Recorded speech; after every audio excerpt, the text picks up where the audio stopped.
नमो तस्स भगवतो अरहतो सम्मा संबुद्धस्स. नमो तस्स भगवतो अरहतो सम्मा संबुद्धस्स. नमो तस्स भगवतो अरहतो सम्मा संबुद्धस्स. संपूर्ण विश्वाला शांतीचा संदेश देणारे तथागत सम्मा संबुद्धस्स यांना प्रथम त्रिवार वंदन. भारतरत्न परमपूज्य डॉक्टर बाबासाहेब आंबेडकर यांना अभिवादन. तसेच धम्मसाखरच्या समूहाच्या मार्गदर्शक आदरणीय मिसाळकर सर, तसेच उपस्थित सर्व बालबालिका, उपासक उपासिका यांना सप्रेम जय भीम. आणि आजच्या स्वातंत्र्य दिनानिमित्त सर्वांना हार्दिक हार्दिक शुभेच्छा. नैना मॅडम यांना विनंती करते की त्यांनी त्रिसरणाचे अनुसरण करू. नमो बुद्धस्स. जय भीम सर्वांना. नमो तस्स भगवतो अरहतो सम्मा संबुद्धस्स. नमो तस्स भगवतो अरहतो सम्मा संबुद्धस्स. नमो तस्स भगवतो अरहतो सम्मा संबुद्धस्स. बुद्धं शरणं गच्छामि, धम्मं शरणं गच्छामि, संघं शरणं गच्छामि. द्वितीयंपि बुद्धं शरणं गच्छामि, द्वितीयंपि धम्मं शरणं गच्छामि, द्वितीयंपि संघं शरणं गच्छामि, तृतीयंपि बुद्धं शरणं गच्छामि, तृतीयंपि धम्मं शरणं गच्छामि, तृतीयंपि संघं शरणं गच्छामि. साधु साधु साधु. धन्यवाद मॅम, खूप खूप साधुवाद. आजचे व्याख्यान क्रमांक 117, गाथा क्रमांक 305, सिल्वी मनसन जातक वर्णना यावर आदरणीय लबाने सर आपल्याला मार्गदर्शन करणार आहेत. त्यांचा मी थोडक्यात परिचय देऊ इच्छिते. लबाने सर केमिकल इंजिनियर आहेत. महाराष्ट्र शासनाच्या सहसंचालक औद्योगिक सुरक्षा व आरोग्य या पदावर सर कार्यरत होते.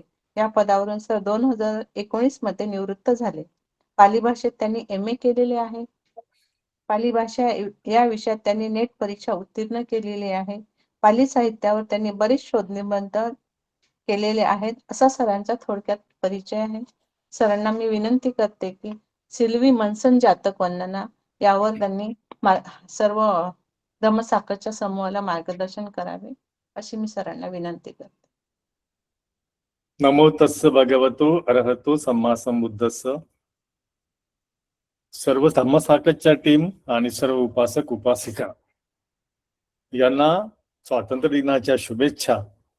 तर हा जो स्वातंत्र्य दिनाचा जो प्रसंग आहे तर तो आपल्या शील विमंसन जातकाशी कसा रिलेटेड आहे ते पण आपण थोडंसं बघता येईल आपल्याला. कारण हे जे आपलं स्वातंत्र्य मिळालेलं आहे हे राजकीय झालं किंवा सामाजिक स्वातंत्र्य झालं नाही का. पण ऍक्च्युली बुद्धाने जे महत्व दिलेलं आहे ज्या स्वातंत्र्याला ते आहे माइंड फ्रीडम. तर जे मानसिक स्वातंत्र्य आहे ते सगळ्यात महत्वाचं आहे. तर ते आपल्याला नंतर मिळालं म्हणजे 1956ला. तुम्हाला सगळी हिस्ट्री माहिती आहे. बाबासाहेबांनी आपल्याला 14 ऑक्टोबरला म्हणजे धम्म दिला आणि त्या धम्माच्या माध्यमातून धम्माच्या प्रॅक्टिस मधून आपल्याला निश्चितपणे शील दिलेत आणि त्याच्यानंतर मानसिक स्वातंत्र्य आपल्याला काही प्रमाणात का होईना आपण तेच या स्वातंत्र्याचा उपभोग घ्यायला लागलो आहे. तर त्यामध्ये ह्या स्वातंत्र्यामध्ये शीलाचा काय कनेक्शन आहे ते आपण बघूया. आणि हे जे जातक आहे हे पूर्ण शीलाच्या भोवतीच फिरतं, आपल्या शीलाच्या आणि मानसिक फ्रीडमच्याच भोवती फिरत आहे.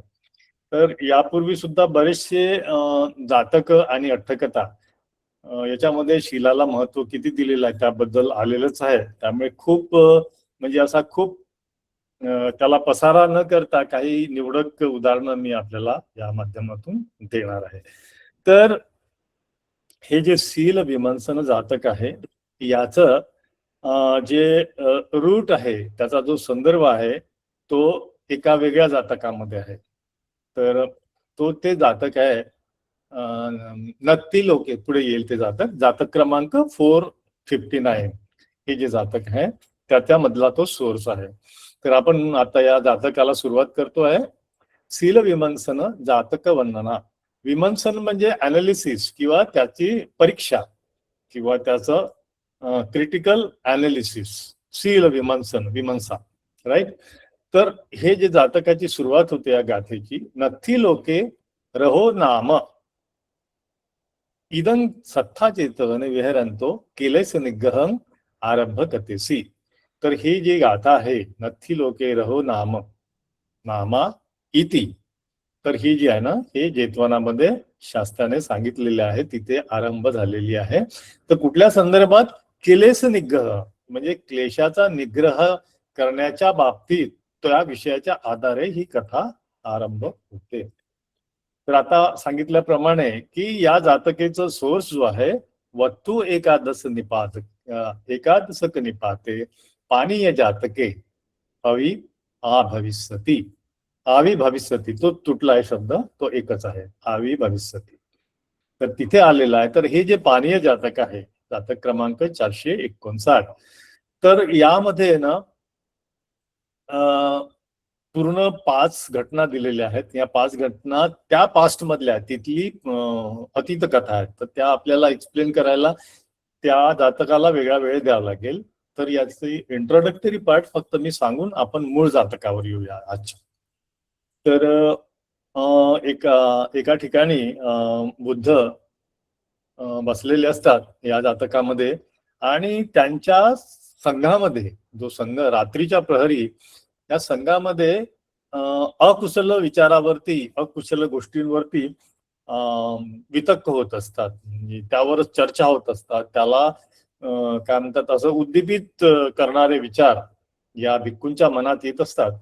आणि ते आल्याबरोबर त्यांना जेव्हा नोटीस होतं बुद्धांना, कारण बुद्धांना ते सगळे आपल्या चक्षुनी सगळीकडे लक्ष ठेवत असतात किंवा त्याचं अवलोकन करत असतात, त्यांच्या लक्षात आलं की हे जे भिक्खू आहेत ना, हे अकुशल याच्यामध्ये किंवा क्लेशामध्ये आहेत, आणि या क्लेशाचं ते सतत चिंतन करत आहेत, त्याचं वितक्क विचार करत आहेत. तर हे आल्यानंतर त्यांनी लगेच, म्हणजे त्याच रात्री, म्हणजे ते लक्षात आल्याबरोबर यांना सांगितलं, आनंदांना, आणि आनंदांना म्हटलं की तू इकडे ये आणि आता ह्या सगळ्या भिक्खूंना एकत्र बोलव आणि माझ्यासाठी आसन मांडून ठेव. आणि आसन मांडून ठेवल्यानंतर सगळेजण एकत्र आल्या, सगळे भिक्खू आल्यानंतर काय होतं की मग बुद्ध त्यांना ते ऍडमोनिशन करतात, की ताकीद देतात. ऍडमोनिशन म्हणजे एक प्रकारची ताकीद देतात की बघा, नुसतं तुम्ही हा विचार करता याचा अर्थ तुम्ही वाईट कर्म करताच डेफिनेटली, कारण हे जे आहे ना, तुमचं जी ती thinking process itself is a कर्म आहे ना. तर तुमच्या मनामधला जो जो जो विचार सुरू आहे, तिथूनच तुमचे अकुशल विचार आहेत, ते अकुशल कर्म सुरू होतात, है ना. चेतना भिक्खवे अहं कर्मं वदामी, तर तुमची चेतना अकुशल आहे आता. तर हे असं सांगून मग त्यात डायरेक्ट त्यांना मग अतीत मध्ये घेऊन जातात. तर त्या अतीत मध्ये ह्या 5 घटना बुद्ध त्यांना सांगतात. एक घटना आहे की तो जो मित्र असतात, दोघे मित्र, आणि दोघे मित्र प्रवास करत असताना दोघांजवळ पाण्याचे हंडे असतात.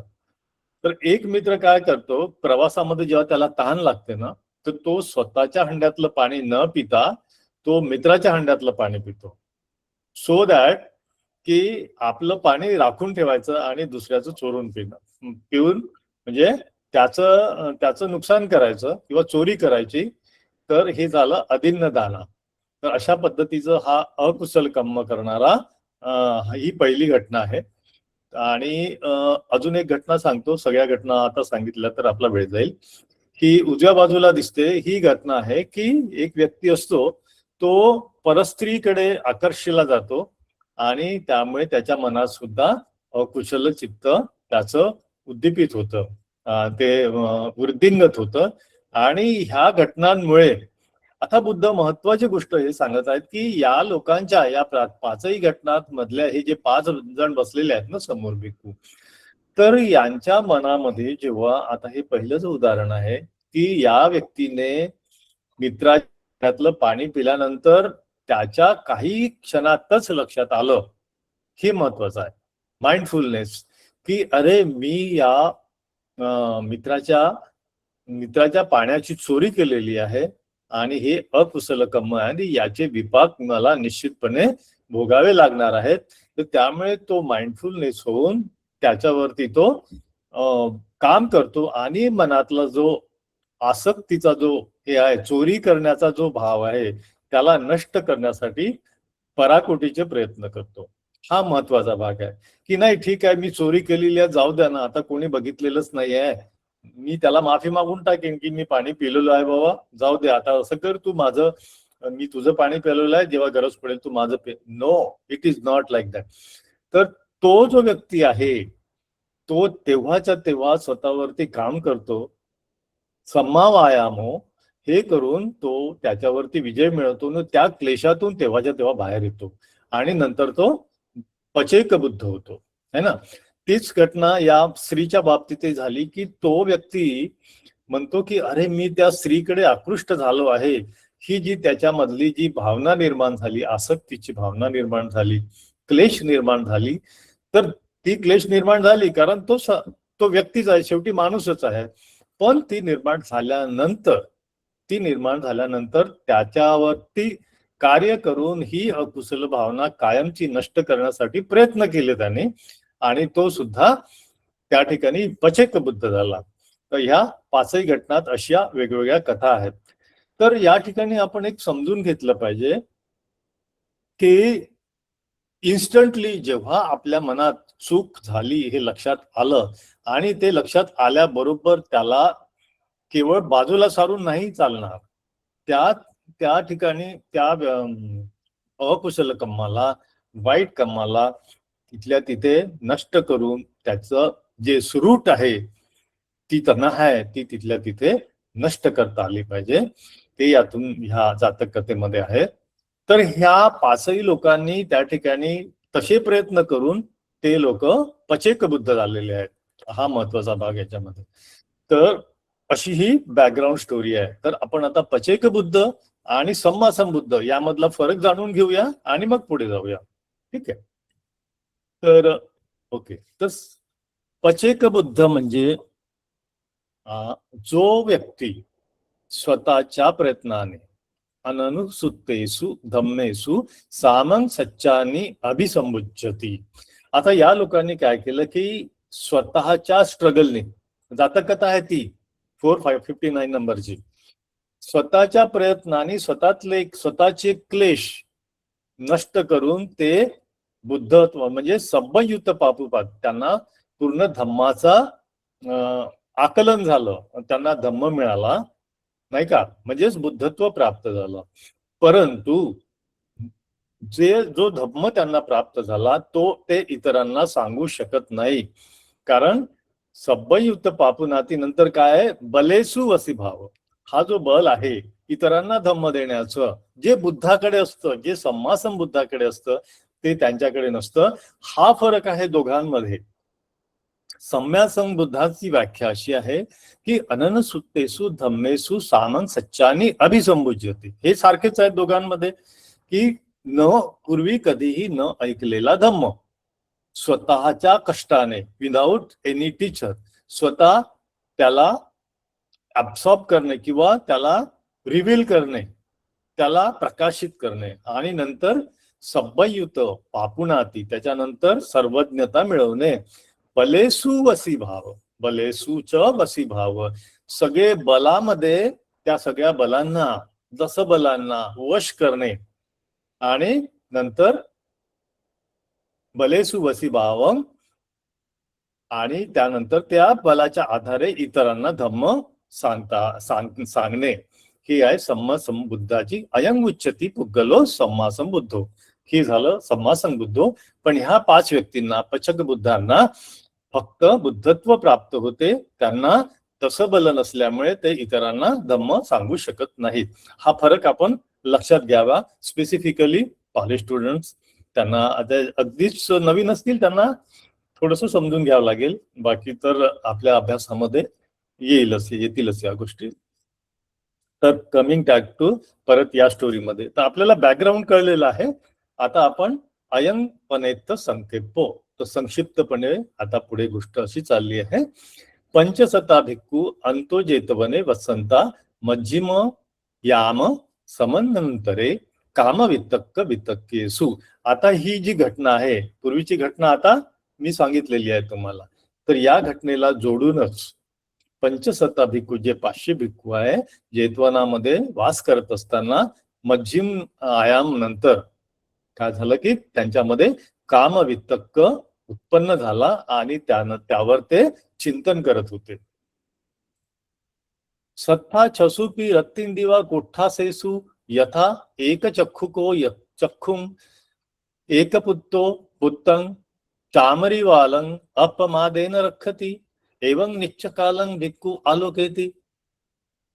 तर शास्त्रा म्हणतात की हा जो माझा भिक्खू संघ आहे किंवा माझी या चर्या आहे ती कशी आहे, ज्याप्रमाणे एक चक्षु को चक्षु, एकच डोळा ज्याला आहे तर तो जशी स्वतःच्या डोळ्याची काळजी घेतो, नाही का. 2 डोळे असले तर आपण म्हणू शकतो की एका डोळ्याला काय झालं तर दुसरा डोळा माझ्याकडे आहे सुरक्षित, पण ज्याच्याकडे एकच डोळा आहे तर त्या डोळ्याची तो किती काळजी घेत असेल, नाही का. एक पुत्तो पुत्तं, ज्याला एकच पुत्र आहे तर तो त्या पुत्राची किती काळजी घेत असेल. किंवा चामरी वालं अपमादेनं रखती. तर चामरी वाल म्हणजे काय, तर आपल्याला चामर हा शब्द माहिती आहे. तर जो ज्या छत्रचामर असते, तर ती जी चामरी असते ती वारा घालायची, ते देवाच्या समोर किंवा त्यांचं जे काही आदर्श स्थान असतं, कदाचित मूर्ती असते किंवा निर्जीव वस्तू असतो किंवा व्यक्ती पण असतो, त्यांचा गुरु असतो, तर त्या गुरुला वारा घालण्यासाठी ती जे चामर असतं, जे म्हणजे ब्रश सारखा मोठा असा त्याला असा पिसारा असतो, तर वाल म्हणजे शेपटी. तर हा जो पिसारा आहे, हे जे चामर आहे, हे बनवतात कसं माहितीये का, तर ती चामरी गाय आहे ती नॉर्थ इंडियामध्ये आहे, तर त्या गायीची शेपटी कापून, म्हणजे किती विक्षिप्तपणा आहे बघा, त्या गायीची शेपटी कापून त्याचा ते चामर बनवून निर्जीव व्यक्तीला किंवा निर्जीव वस्तूला वारा घालण्याचा हे काम करत असतं चामरी वाल. वाल म्हणजे शेपूट. तर ही जी चामरी गाय आहे, तर ही गाय आहे आपल्या शेपटीचं, आपल्या वालचं किती काळजीने, म्हणजे किती रक्षण करायला ती किती तत्पर असते की अरे माझी शेपटी कोणी तोडू नये, कारण तेच तिचं एक टूल असतं स्वतःला याच्यापासून वाचवण्यासाठी, किड्यामुंग्यांपासून किंवा कीटकांपासून वाचवण्यासाठी, स्वच्छ ठेवण्यासाठी तिला त्या शेपूटचा उपयोग असतो. आणि त्या शेपटाला ती जशी जपून ठेवते, अशा पद्धतीचे उदाहरणं देऊन, म्हणजे अशा पद्धतीने आपलं शील रक्षण करावं, आपण शील राखलं पाहिजे असं बुद्धाला वाटतंय. आणि ते कसं, रत्तीन दिवा कोठासेसु, म्हणजे काही वेळासाठीच नाही, रात्रीन दिवा फॉर 24 hours, अशा पद्धतीने तुम्ही शील रक्षण करायला पाहिजे. पण एवं निश्चकालं भिक्खुम आलोकेती, पण हे भिक्खू काय करत आहेत, हे काहीतरी वेगळंच करत आहेत असं त्यांनी अवलोकन केलं. जो रत्ती भागे दिव्य चक्षुना जेतवन्नं आलोकयन्तो चक्रवर्ती रय्यो अत्तनो निवेसने उत्पन्न चोरे वियते भिक्खू दिसवा गंधकुट्टी बिहारी विवरित्वा आनंद थेरंग आमतेत्वा. तर आता मी मागच्या स्टोरीमध्ये जे सांगितलेलं आहे ते चाललेलं आहे ते ब्रीफ मध्ये, की हे सगळे कामवितक्कामध्ये गुंतलेले भिक्खू त्यांनी आपल्या याच्यात अवलोकन केलं दिव्यचक्षूमध्ये, आणि इमिजिएटली त्यांनी काय केलं, आनंद थेरांना बोलवून घेतलं आणि म्हणतात, आनंद अंतो जेतवने कोटी संथारे वसनक भिक्खू सन्निपातेत्वा गंधकुटी आसन पय्यापेयी इति आह. म्हणाले की ह्या जेतवनामधले सगळे भिक्खू आहेत ना, कोटी संथारे हा जो शब्द आहे ना, जेतवनामध्ये ज्या ठिकाणी कोटी सोन्याचे नाणे अंथरले यांनी अनाथपिंडकाने, एक विशिष्ट ठिकाण आहे असं कॉमेंट्री मध्ये दिसतं. तर जास्त एक कोटीच कॉइन्स टाकलेले होते त्या ठिकाणी.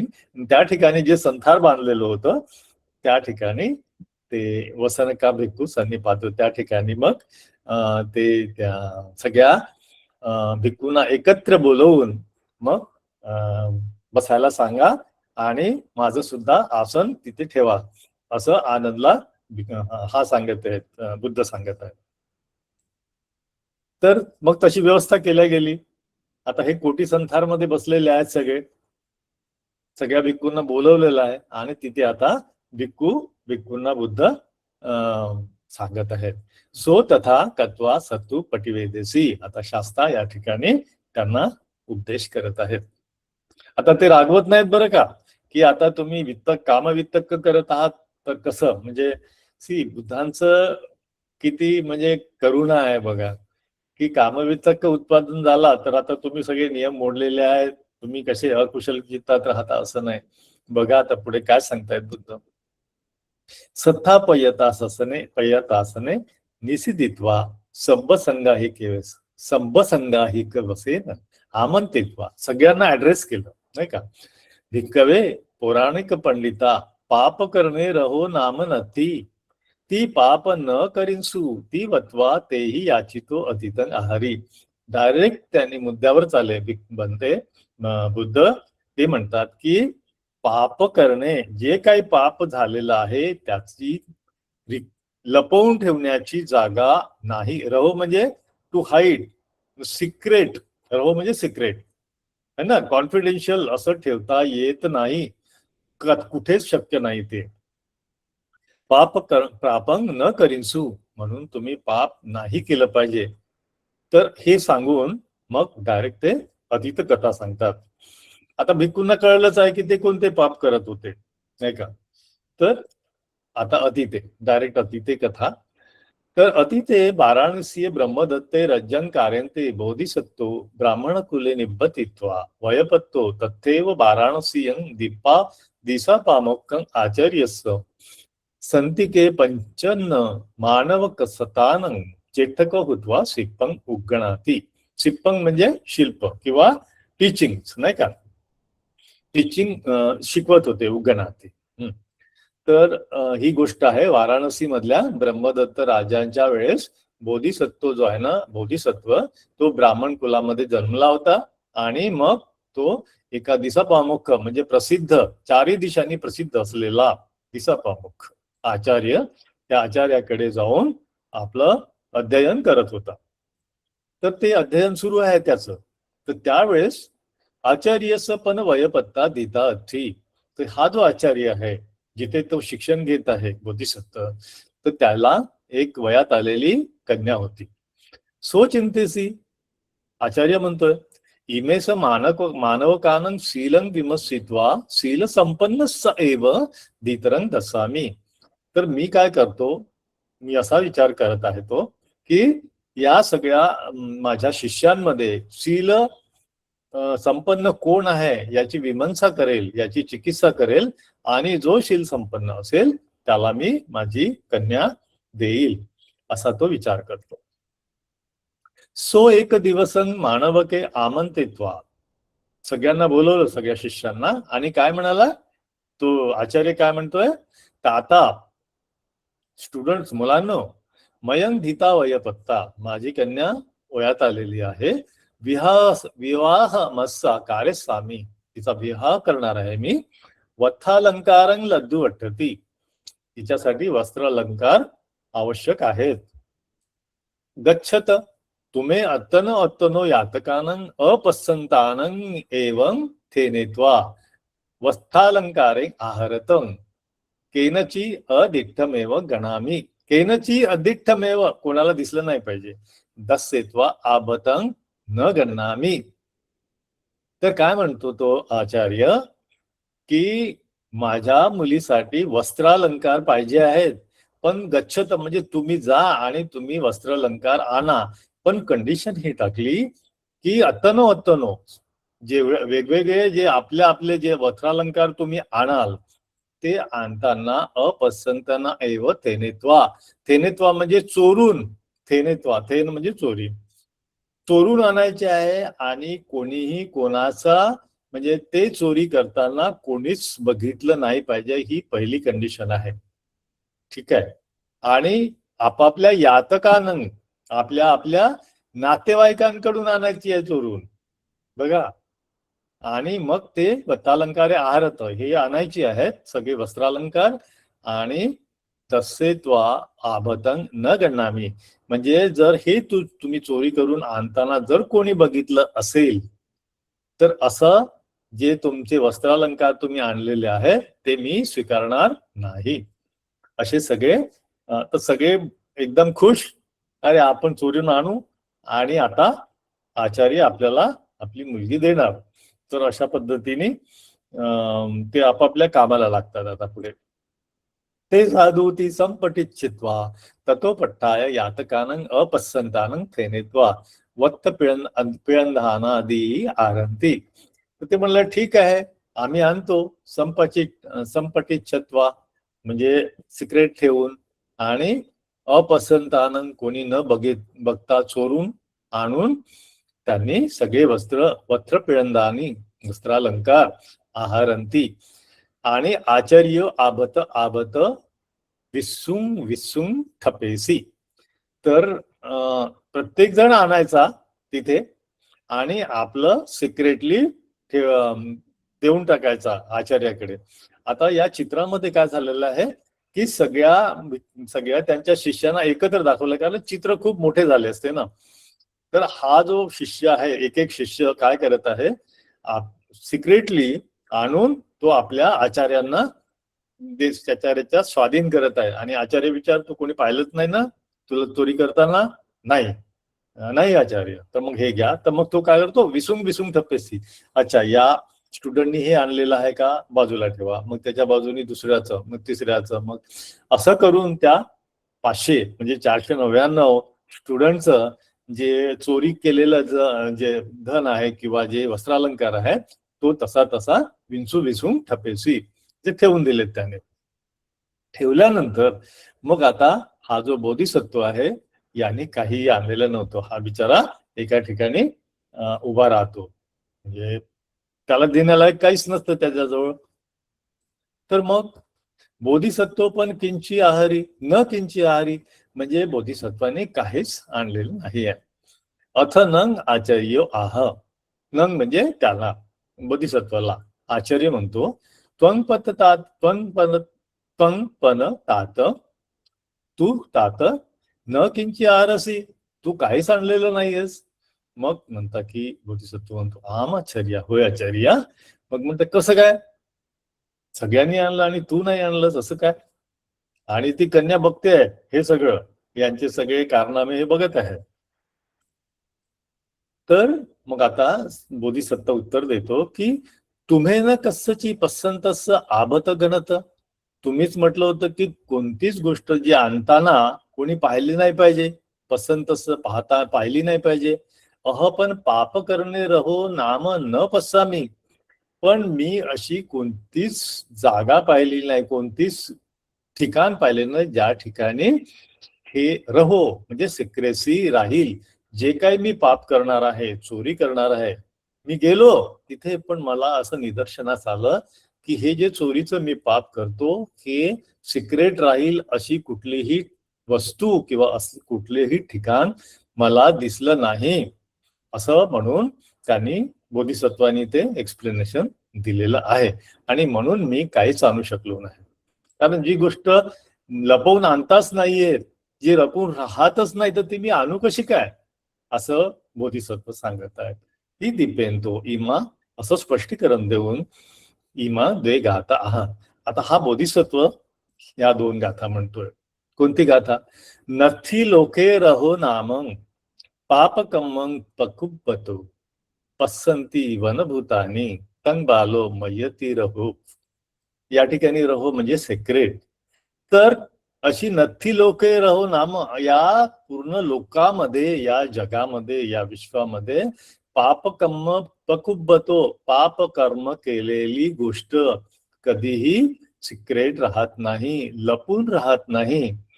पसंती वनभूतानी तंग बालो मय्यती रहो. पण मूर्ख लोक, बालो, ते मूर्ख लोक मय्यती विचार करतात. काय विचार करतात?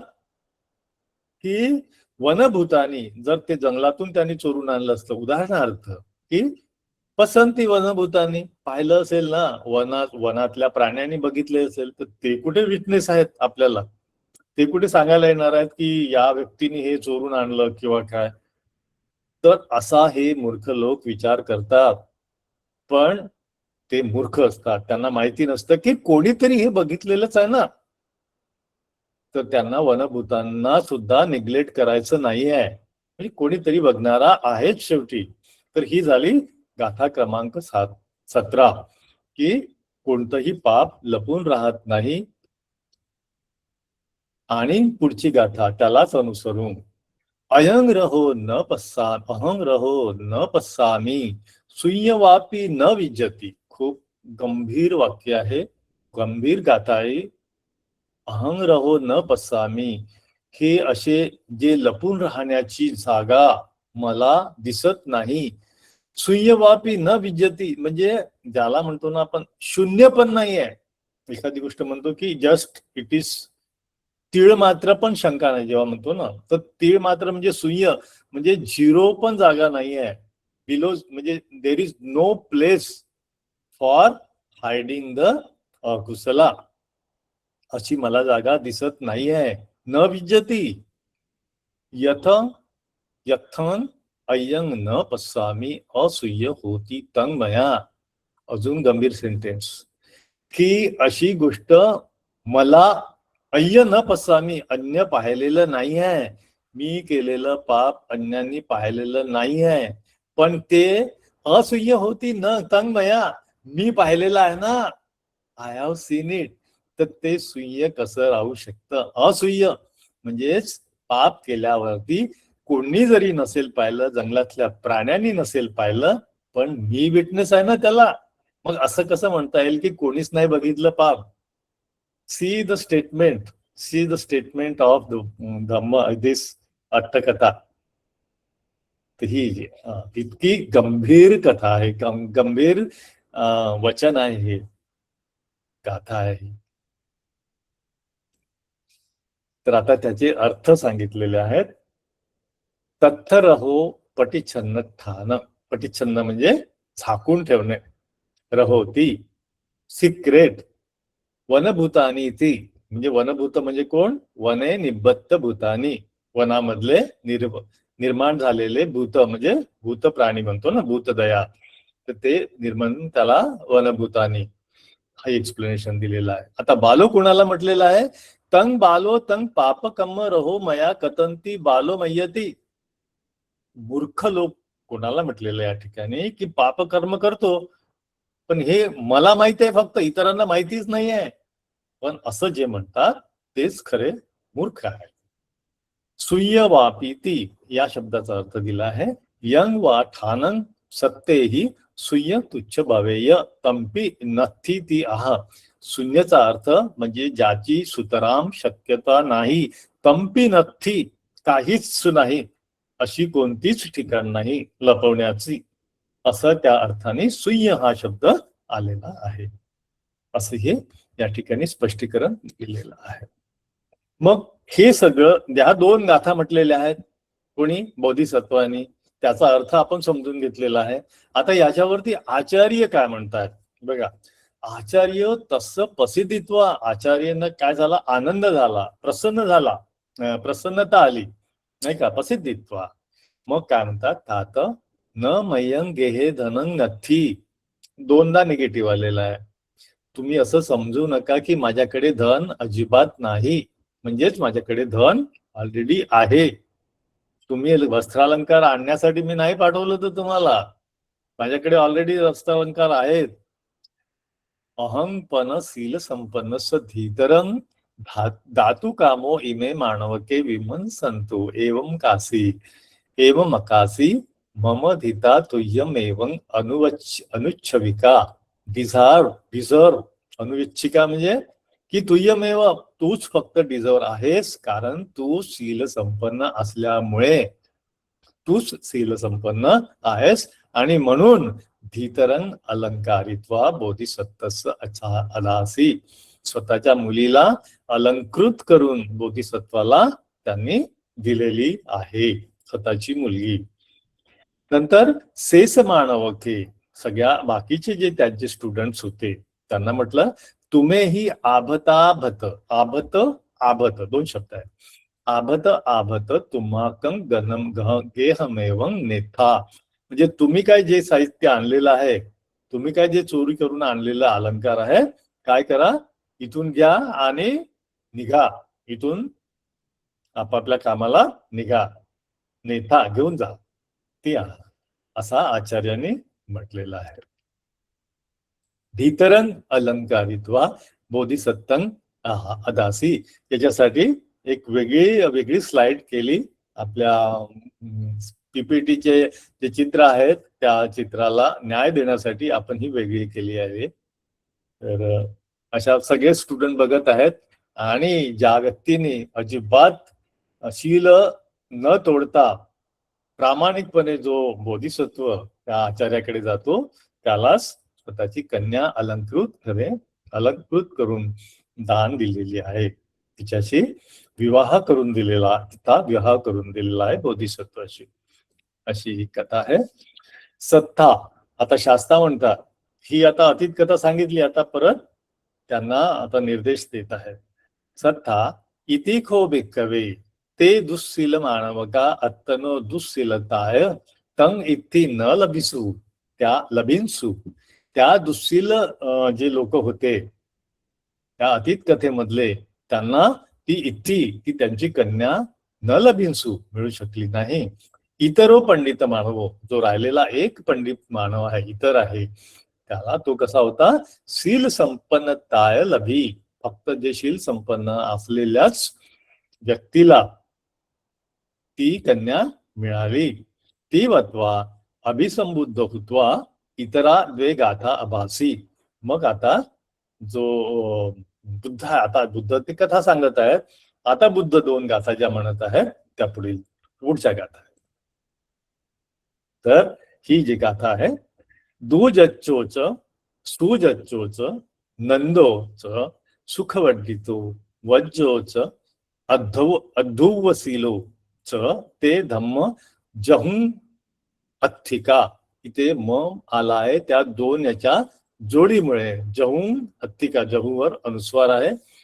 तर जेव्हा आपण परत तेच एक्झाम्पल घेऊया, पत्त चिवरंग आदाय, तर पत्त चिवरंगवर रवर अनुस्वार असतो आणि इकडे आदाय असतो. जेव्हा ते वाक्य जुळते तिथे काय होतं, पत्त चिवरंग मादाय, त्यामुळे हा म मध्ये आलेला आहे, जहुं अत्थिका असा हा तो शब्द आहे. तर हे जे आहेत ना, दुजच्चो सुजच्चो, हे 6 लोक आहेत त्या पूर्ण ग्रुप मधले 500 जणांच्या. ते कसे आहेत, त्यांची नावं दिलेले. एकाचं तर नाव अद्धुवशीलो आहे. अद्धुवशीलो म्हणजे की ज्याला ध्रुवच नाही त्याच्या शिलाला, ते अगदीच शील डिस्टर्ब झालेला किंवा शेकन झालेला असा तो ना, असं ते नावावरून दिसते अद्धुवशीलो. हे जे 6 जे आहेत त्याचं स्पष्टीकरण पुढे आपण बघूया. तर हे जे 6 आहेत ते कसे आहेत, धम्माच्या बाबतीमध्ये कसे आहेत, निग्लिजंट आहेत, लिव्ह इट, लेट गो, जहू, आणि त्या अर्थाने सगळं लाईटली घेणारे प्रमादित आहेत. हे पहिल्या गाथेत 19 नंबरच्या गाथेमध्ये आहे. आणि 20 नंबरच्या गाथेमध्ये त्यालाच पूरक म्हणजे त्याच्याच आता कॉन्ट्रॅडिक्टरी नाही म्हणता येणार, त्यालाच त्याच्या अपोजिट काय आहे, कोण आहे, तर ती गाथा आहे की ब्राह्मणोचो कथंच हे सब धम्मान पारगू यो धम्म अनुपालेती धितिमा सच्च निक्कमो. परंतु आता हे जे 5-6 लोक आहेत ते कसे आहेत, निग्लिजंट आहेत धम्माच्या बाबतीत. पण खरा ब्राह्मण जो आहे तो कसा आहे, कथं जहे म्हणजे ज्या वाईट गोष्टी पूर्णपणे सोडून देणारा तो कसा आहे की सब्ब धम्मानं पारगू.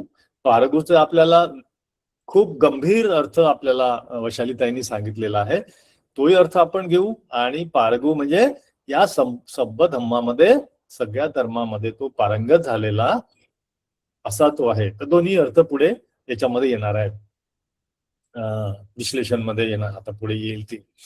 तर सब्ब धम्मात पारगू असलेला जो ब्राह्मण, सर्व काही वाईट गोष्टी टाकून दिलेला असा तो ब्राह्मण, तो काय करतो, धम्म अनुपालेती, तो धम्माचं पालन करतो. आणि धितिमा सच्च निक्कमो, तो काय करतो, पूर्णपणे रिझोल्युटली सत्याला धरून त्याच्यातून बाहेर पडतो. असं त्यातून आपल्याला या गाथेतून बोध होतो आहे. तर याचं आता कॉमेंट्री येईल, एक्सप्लेनेशन पुढे बघूया. तत्त दुजच्चो, आता जे नावं सांगितले तर ती आदयो ते आहेत छ जठ्ठक मानवा. ते पूर्ण 500 पैकी काही उदाहरणार्थ त्यांनी 6 लोकांची नावं तिथे दिलेली आहेत. तेच नामगणी अवशेषानं नाम अगणित्वा, बाकीचे सगळ्यांची नावाची लिस्ट नमूद करता सप्प संघ हेक वसे नैव, म्हणजे सगळा संग्रह सगळ्या ग्रुपला एकत्र धरून ते सगळेच्या सगळे काय म्हटलेलं आहे, ते धम्म जौमत्तिका, म्हणजे ते सगळे धम्मामध्ये निग्लिजंट आहेत असा त्याचा अर्थ आहे.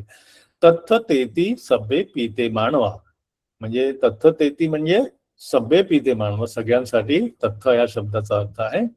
आणि धम्मंती, तर हा जो धम्मो या गाथेच्या या प्रसंगाच्या अनुसरून जर बघितला तर इत्थी पटिलाभ भव, इत्थी पटिलाभ पटिलाभस भाव, त्या ठिकाणी हा जो संदर्भ आहे तो त्या ठिकाणी जे धम्माला सोडून चालत होते, निग्लिजंट होते, त्यांना ती इत्थी मिळालेली नाही, ती स्त्री मिळाली नाही, ती कन्या मिळालेली नाही.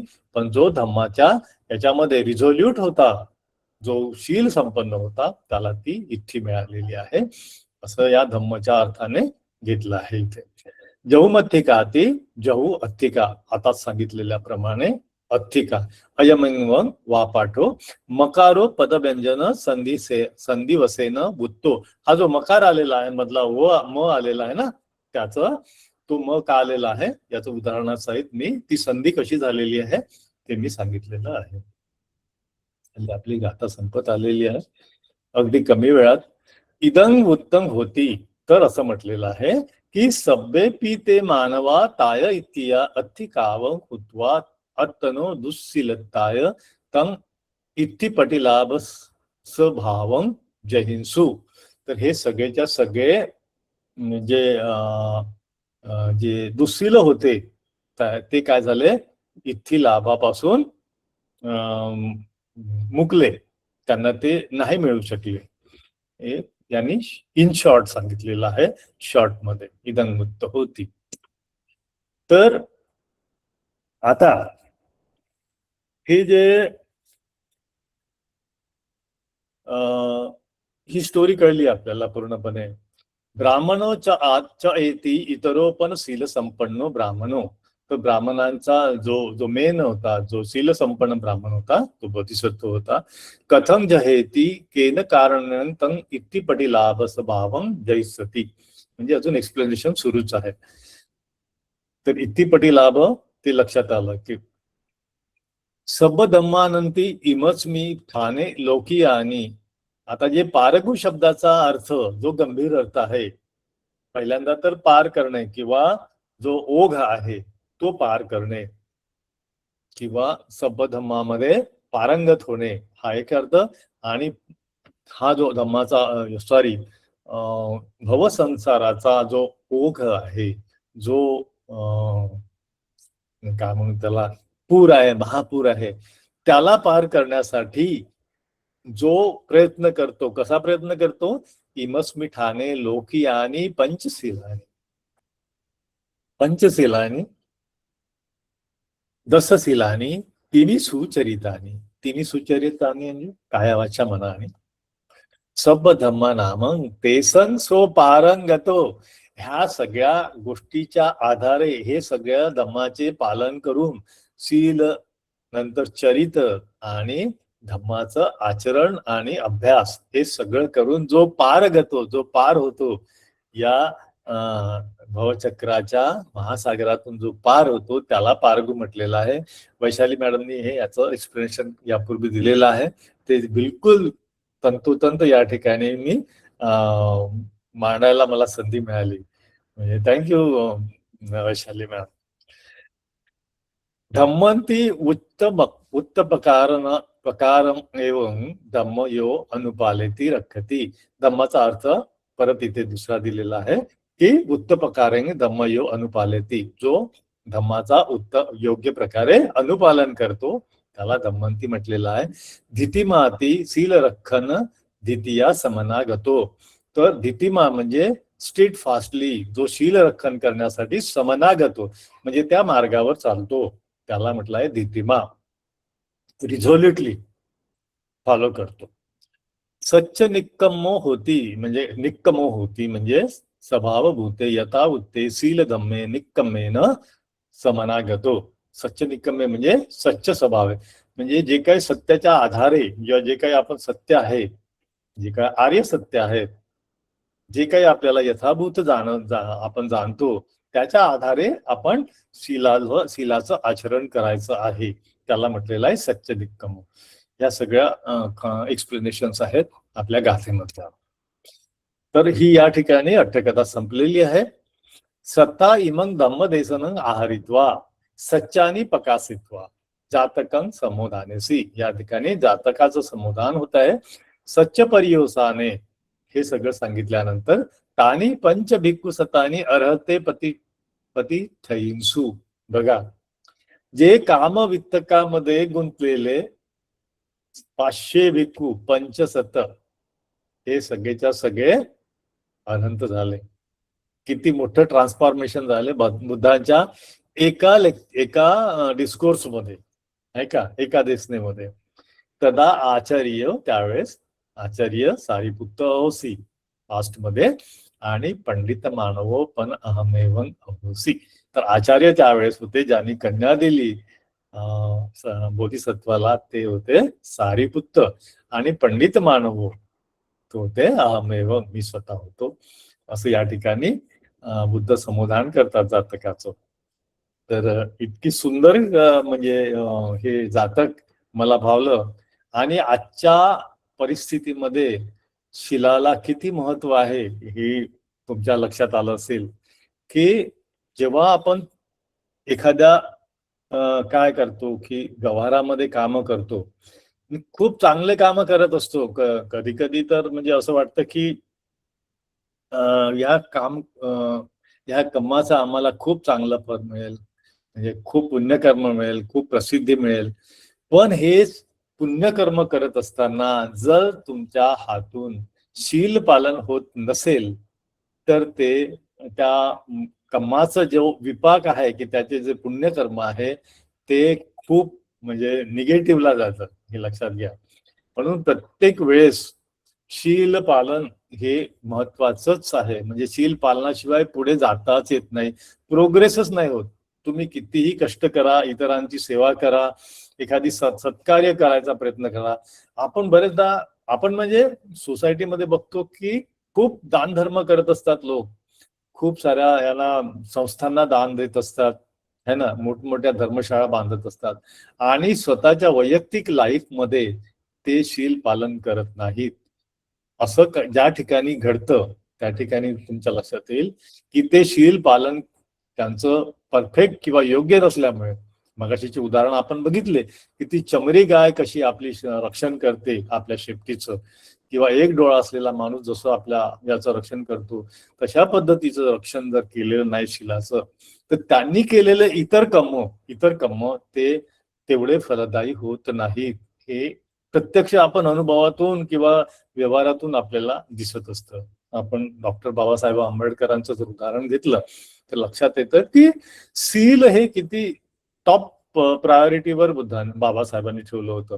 जर शील नसेल तर तुमची जी प्रज्ञा आहे ना, शील आणि प्रज्ञा एकत्र काम करतात. शिल्नेला बाबासाहेब म्हणतात की शीलाला प्रज्ञेची जोड पाहिजे आणि प्रज्ञेला शीलाची. They work together. काय नुसतीच प्रज्ञा असेल, शील नसेल तर ते हानिकारक सुद्धा होऊ शकते.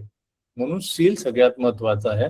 जेव्हा आपण 10 पारमिता बघतो, त्या 10 पारमितामध्ये 22 प्रतिज्ञापैकी आपण 10 पारमितावर येतो ना 11-12 मध्ये, सिरियल नंबर 11-12. तर त्यावेळेस जेव्हा 10 पारमिताचा विचार करतो, पहिली आहे दान पारमिता ना, सब दानं धम्म दानं जेनाती. तर ते तर आपल्याला मिळालेच आहे, ते तर दान आपल्याला मिळालंच आहे. पण त्याच्यानंतर दुसरं जे पारमिता आहे ती आहे शील पारमिता, आणि त्याच्या खालोखाल नंतर निखम्म आणि नंतर येते प्रज्ञा पारमिता. तर शील पारमिता इतकी उच्च स्तरावरती आहे. शील पालन न करता तुम्ही विपस्सनाला जाऊन बघा, तुम्हाला असं होईल की तुमच्या विपस्सनेवरून आल्यानंतर किंवा त्या कालावधीमध्ये की तात्पुरता तुम्हाला त्यावेळेचा जो अनुभव असतो फार सुखद किंवा खूप जॉयफुल असतो. पण जर शील पालन करणारा व्यक्ती त्याच्या लक्षात येतं की ते सगळं तात्पुरतं असतो, त्याला पुढचा बेनिफिट मिळत नाही, त्याचं पुण्यकर्म किंवा त्याला धम्म मार्गावर चालताच येत नाही. त्याचं एक प्रासंगिक उदाहरण म्हणण्यापेक्षा एक एक्झाम्पल असं आहे की खूप सम्मा व्यायाम करतो एखादा व्यक्ती, खूप कष्ट करतोय की नाही हे केलं पाहिजे, सम्मा दिट्ठी, सम्मा वाचा, सम्मा संकप्पो, सम्मा शेवटपर्यंत जातो तो, सम्मा सती, सम्मा समाधी पण लावतो.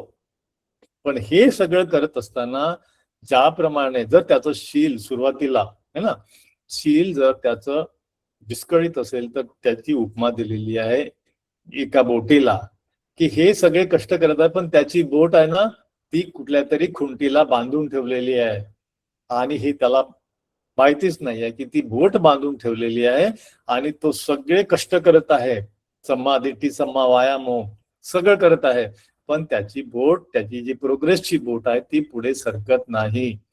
तर ही जी बोट आहे ती सोडायची असेल त्या बंधनातून, तर शील पालन हा महत्वाचा बेस आहे. शील पालन करूनच आपल्याला जे काही विपස්සनेच उदाहरण घेतलं तर विपස්සनेमध्ये प्रोग्रेस करता येते.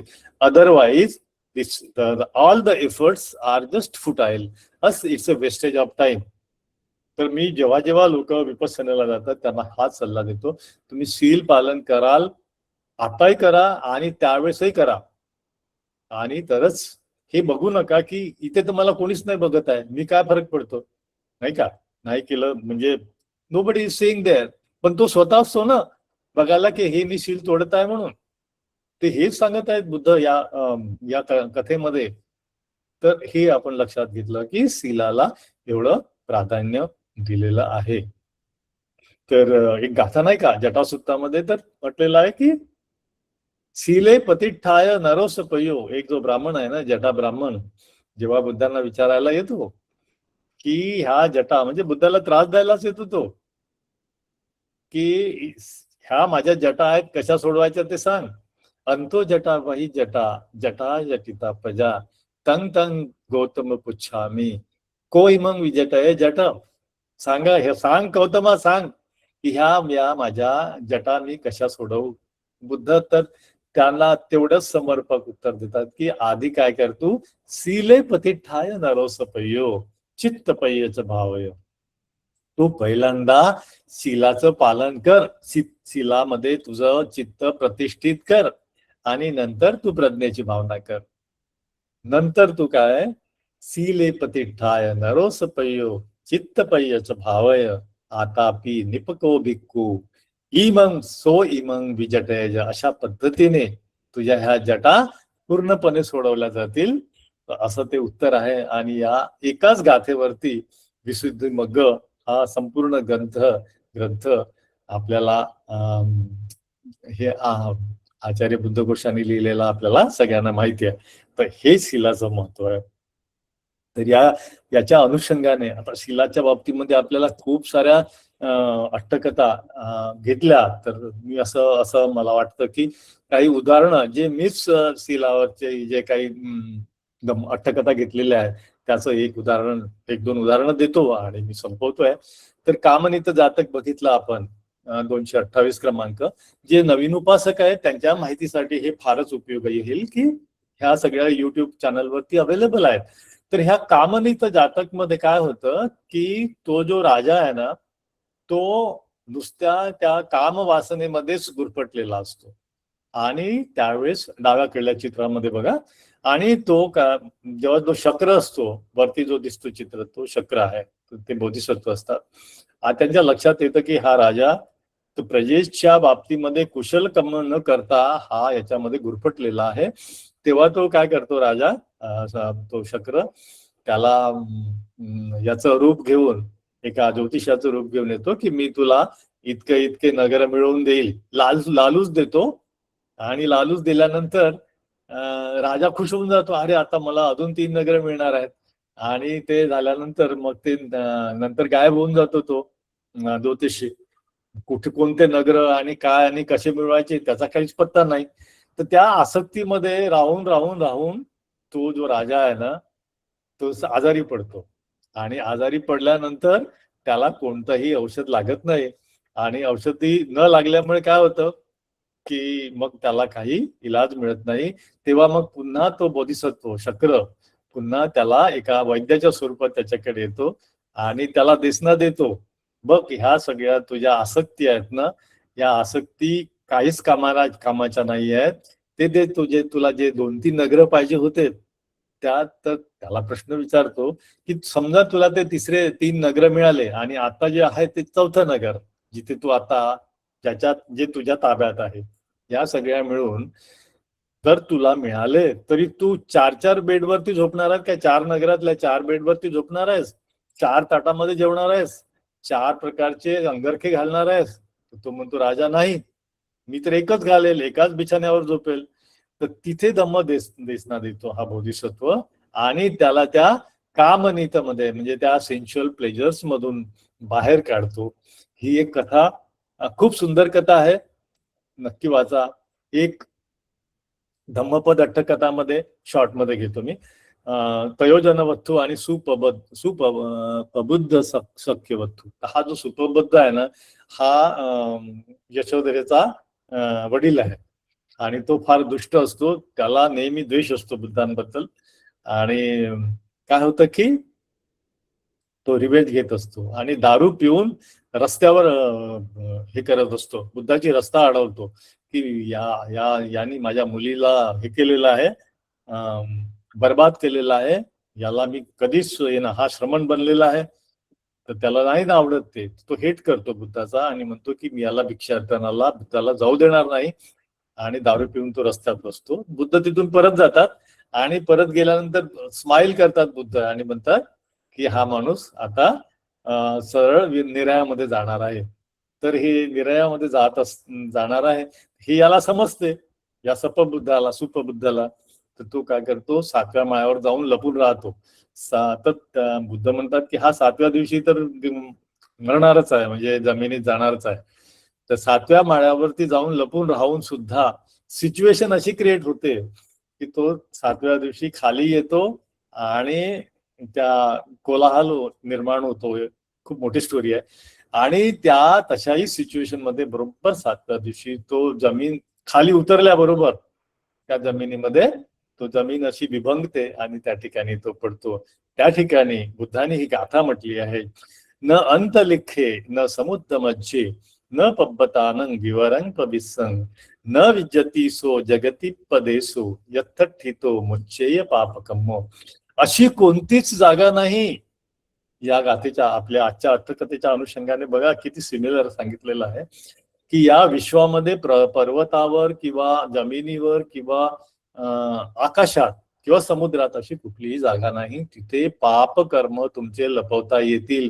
पापकर्मी माणूस तिथे लपून राहू शकेल अशी कोणतीच जागा नाही. अतिशय सुंदर अट्टकथा आहे ही, धम्मपद अट्टकथा. ती नक्की आपण परत त्याचा अभ्यास करा.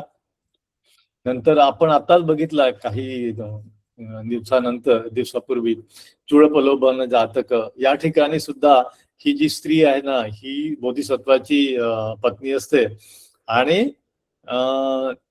जंगलात राहत असतात बोधिसत्व आणि ही त्यांची पत्नी. आणि हे स्वयंपाक करत असताना वरून एक जो तपस्वी आहे ना तो असून वरून जात असतो. त्याला इद्धी प्राप्त झालेली असते आणि इद्धी प्राप्त झाल्यानंतर त्याला भूक लागते आणि तो वरून उडत असतो नाही का.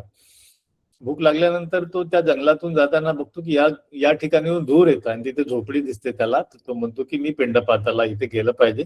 तर तो खाली उतरतो आणि खरंच त्या ठिकाणी ही महिला सुंदर असते ती स्वयंपाक करत असते. तर ती म्हणते की थांबा थोडा वेळ मी स्वयंपाक करते. आणि स्वयंपाक केल्यानंतर स्वयंपाक करेपर्यंत आणि भोजन करेपर्यंत तो तपस्वी तिच्याकडे आकृष्ट होतो. या ठिकाणी म्हणजे त्याची सगळी जी आसक्ती आहे ना ती पदीपित होते. आणि नंतर त्या ठिकाणी तो भोजन करत असताना तो इतका आकृष्ट होतो की त्याला तिथून जाताच येत नाहीये. म्हणजे तो तिला भोजन करून निघायला पाहिजे ना आपल्या पुढच्या प्रवासाला. तो जात नाही. तोपर्यंत तिथे बोधिसत्व येतात जंगलातून आणि बोधिसत्व आल्याबरोबर हा जो तापसी आहे बघतो पळायला बघतो. अरे आता आपलं काही खरं नाही निघायला पाहिजे इथून. तर निघताना पळून पळून जाता जाता आता वाटतं की आपण परत उडायचं आणि छू मंतर व्हायचं इथून पळून जायचं. पण त्याला पुन्हा उडता येत नाही. त्याची अधोगती झालेली असते. त्याची इद्धी काम करत नाही. तर तो वरती उडता उडता समुद्रात पडतो पाण्याखाली. तर हा बोधिसत्व जातो त्याला त्याची अनुकंपा येते अनुकंप होते आणि तो तिथे जाऊन त्याला देशना देतो की तू शिलामध्ये पुन्हा प्रतिष्ठित हो. तर त्या ठिकाणी जेव्हा तो पुन्हा प्रतिष्ठित होतो आपले सील पुन्हा स्ट्रॉंग करतो आणि त्या समुद्रात तो बुचकळा मारतो तर तिथून तो बाहेर पडतो आणि पुन्हा आपल्या धम्माच्या मार्गावरती आरूढ होऊन पुन्हा मग मुक्त होतं नंतर काही कालावधी. अशी एक अर्थकथा आहे. खूप सुंदर अर्थकथा आहे 263 नंबरची. ती पण बघा. नंतर राजवादक जातक वर्णन आहे. ही पण छोटीशी आहे की दोन राजे एकमेकांच्या समोरासमोर असतात की दोन्ही राजे इक्वली त्यांच्याकडे सैन्य इक्वल आहे. त्यांच्याकडे मालमत्ता इक्वल आहे. राज्याची परिसीमा इक्वल आहे आणि रस्ता एकाच ठिकाणी ते दोघेही प्रवासाला म्हणजे आपापल्या राज्यातून सगळीकडे म्हणजे अवलोकन करायला निघत असतात. आणि सिच्युएशन अशी येते की दोन्ही रस्ते तो जो रस्ता असतो ना तो अतिशय नॅरो असतो आणि एकमेकांना म्हणतात की तू बाजूला हो हा वाराणसीचा राजा आहे तर म्हणून तू बाहेर व्हायला पाहिजे. तू खाली उतरायला पाहिजे आम्हाला जाऊ दे आधी. तो सारथी म्हणतो. तर हा दुसरा जो राजा असतो तो असतो याचा कौशल देशाचा. तो म्हणतो की अरे आमच्याही रथात राजा बसलेला आहे तू बाजूला हो. त्यावेळेस त्यांच्या ज्या कंपॅरिझन मध्ये असं लक्षात येतं की दोघांकडे तुल्यबळ सारखेच आहे. त्यामुळे कोणीच मागे हटायला तयार होत नाही. शेवटी एक मुद्दा असतो की मग शेवटी त्याच्यावर निर्णय घेतला जातो. सांगते की तुझे शील सांग. मग हा कौशल देशाचा राजा सांगतो की मी कसा जशाला तसा वागतो. मी कसा क्रोधाला कोणा क्रोधित असेल तर त्याला तेवढ्याच क्रोधाने सरळ करतो. त्यावेळेस हा ब्रह्मदत्ताच्या याच्यातला जो राजा असतो वाराणसीचा राजा असतो बोधिसत्व असतो. तो म्हणतो की मी हे सगळं शील पालन करून क्रोधाला अक्रोधाने जिंकतो है ना. द्वेषाला अद्वेषाने जिंकतो आणि अशा पद्धतीने मी शीलाचं पालन करून जिंकतो. आणि त्यानंतर या राजाचा विजय होतो आणि सांगतो की मग त्याला हा जो राजा आहे इकडला कौशलचा त्याला खाली उतरून रस्ता बाजूला म्हणजे पूर्ण रथ बाजूला घेऊन त्याला जायसाठी परवानगी देतो. आणि त्याला वंदन करतो. या ठिकाणी सुद्धा शीलाला एवढं महत्व दिलेलं आहे. तर हे वेगवेगळे महत्व आपण वेगवेगळ्या कथांच्या माध्यमातून जाणून घेतलेले आहेत. सामान्य गृहस्थासाठी जे बुद्धांनी महानामसूत्रामध्ये आपल्याला सांगितलं आहे. वेळ झाले का? ओके, 5 मिनिटात संपवतो. तर हे तर उदाहरणं आहेतच, पण प्रत्यक्ष बुद्धांनी जे हाऊस होल्डर्स आहेत त्यातला एक म्हणजे महानाम. ते 5 भिक्खू आहेत ना, आपले जे पंचवग्गीय भिक्खू, त्यापैकी हे महानाम नाही आहेत, हे आहेत हाऊस होल्डर. तर त्यांना बुद्ध कसे गाईड करतात शीलाच्या बाबतीत ते आपण थोडस बघूया.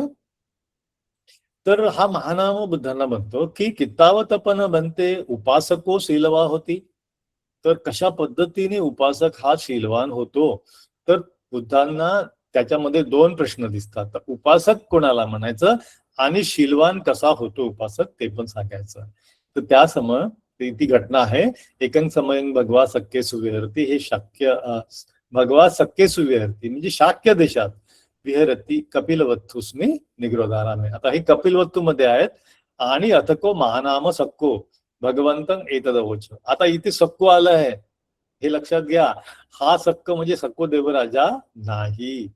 तर ती तुम्हाला माइंडफुलनेसनी त्या शब्दाचा अर्थ त्या ठिकाणी घ्यायला पाहिजे. तर हा महानाम कोण आहे? शाक्यामधला महानाम, शाक्य कुळीन महानाम आहे. तो भगवंताला म्हणतो कितावतान को भरते उपासक होती ती. कशाला, कोण आहे तो उपासक, कोणाला म्हणायचं उपासक बनते? त्यावेळेस बुद्ध उत्तर देतात यथोको महानामं. तो हे महानाम जो कोणी बुद्धं शरणं गतो होती, धम्मं शरणं गतो होती, संघं शरणं गतो होती. जो व्यक्ती बुद्धाला, धम्माला आणि संघाला संघाला अनुसरतो, त्या मार्गावर चालतो, त्यांच्या टीचिंगवर चालतो, एतावता को महानाम उपासको होती, त्याला उपासक म्हटलं जातं. ही डेफिनेशन जरी साधी असली तरी आपल्याला ऍज ए पाली स्टुडंट म्हणा किंवा उपासक म्हणा, आपल्याला सांगता आली पाहिजे की उपासक म्हणजे कोण. त्यासाठी ही हायलाइट करतो आहे मी गाथा. आता हा झाला मुद्दा की उपासक कोणाला म्हणायचं.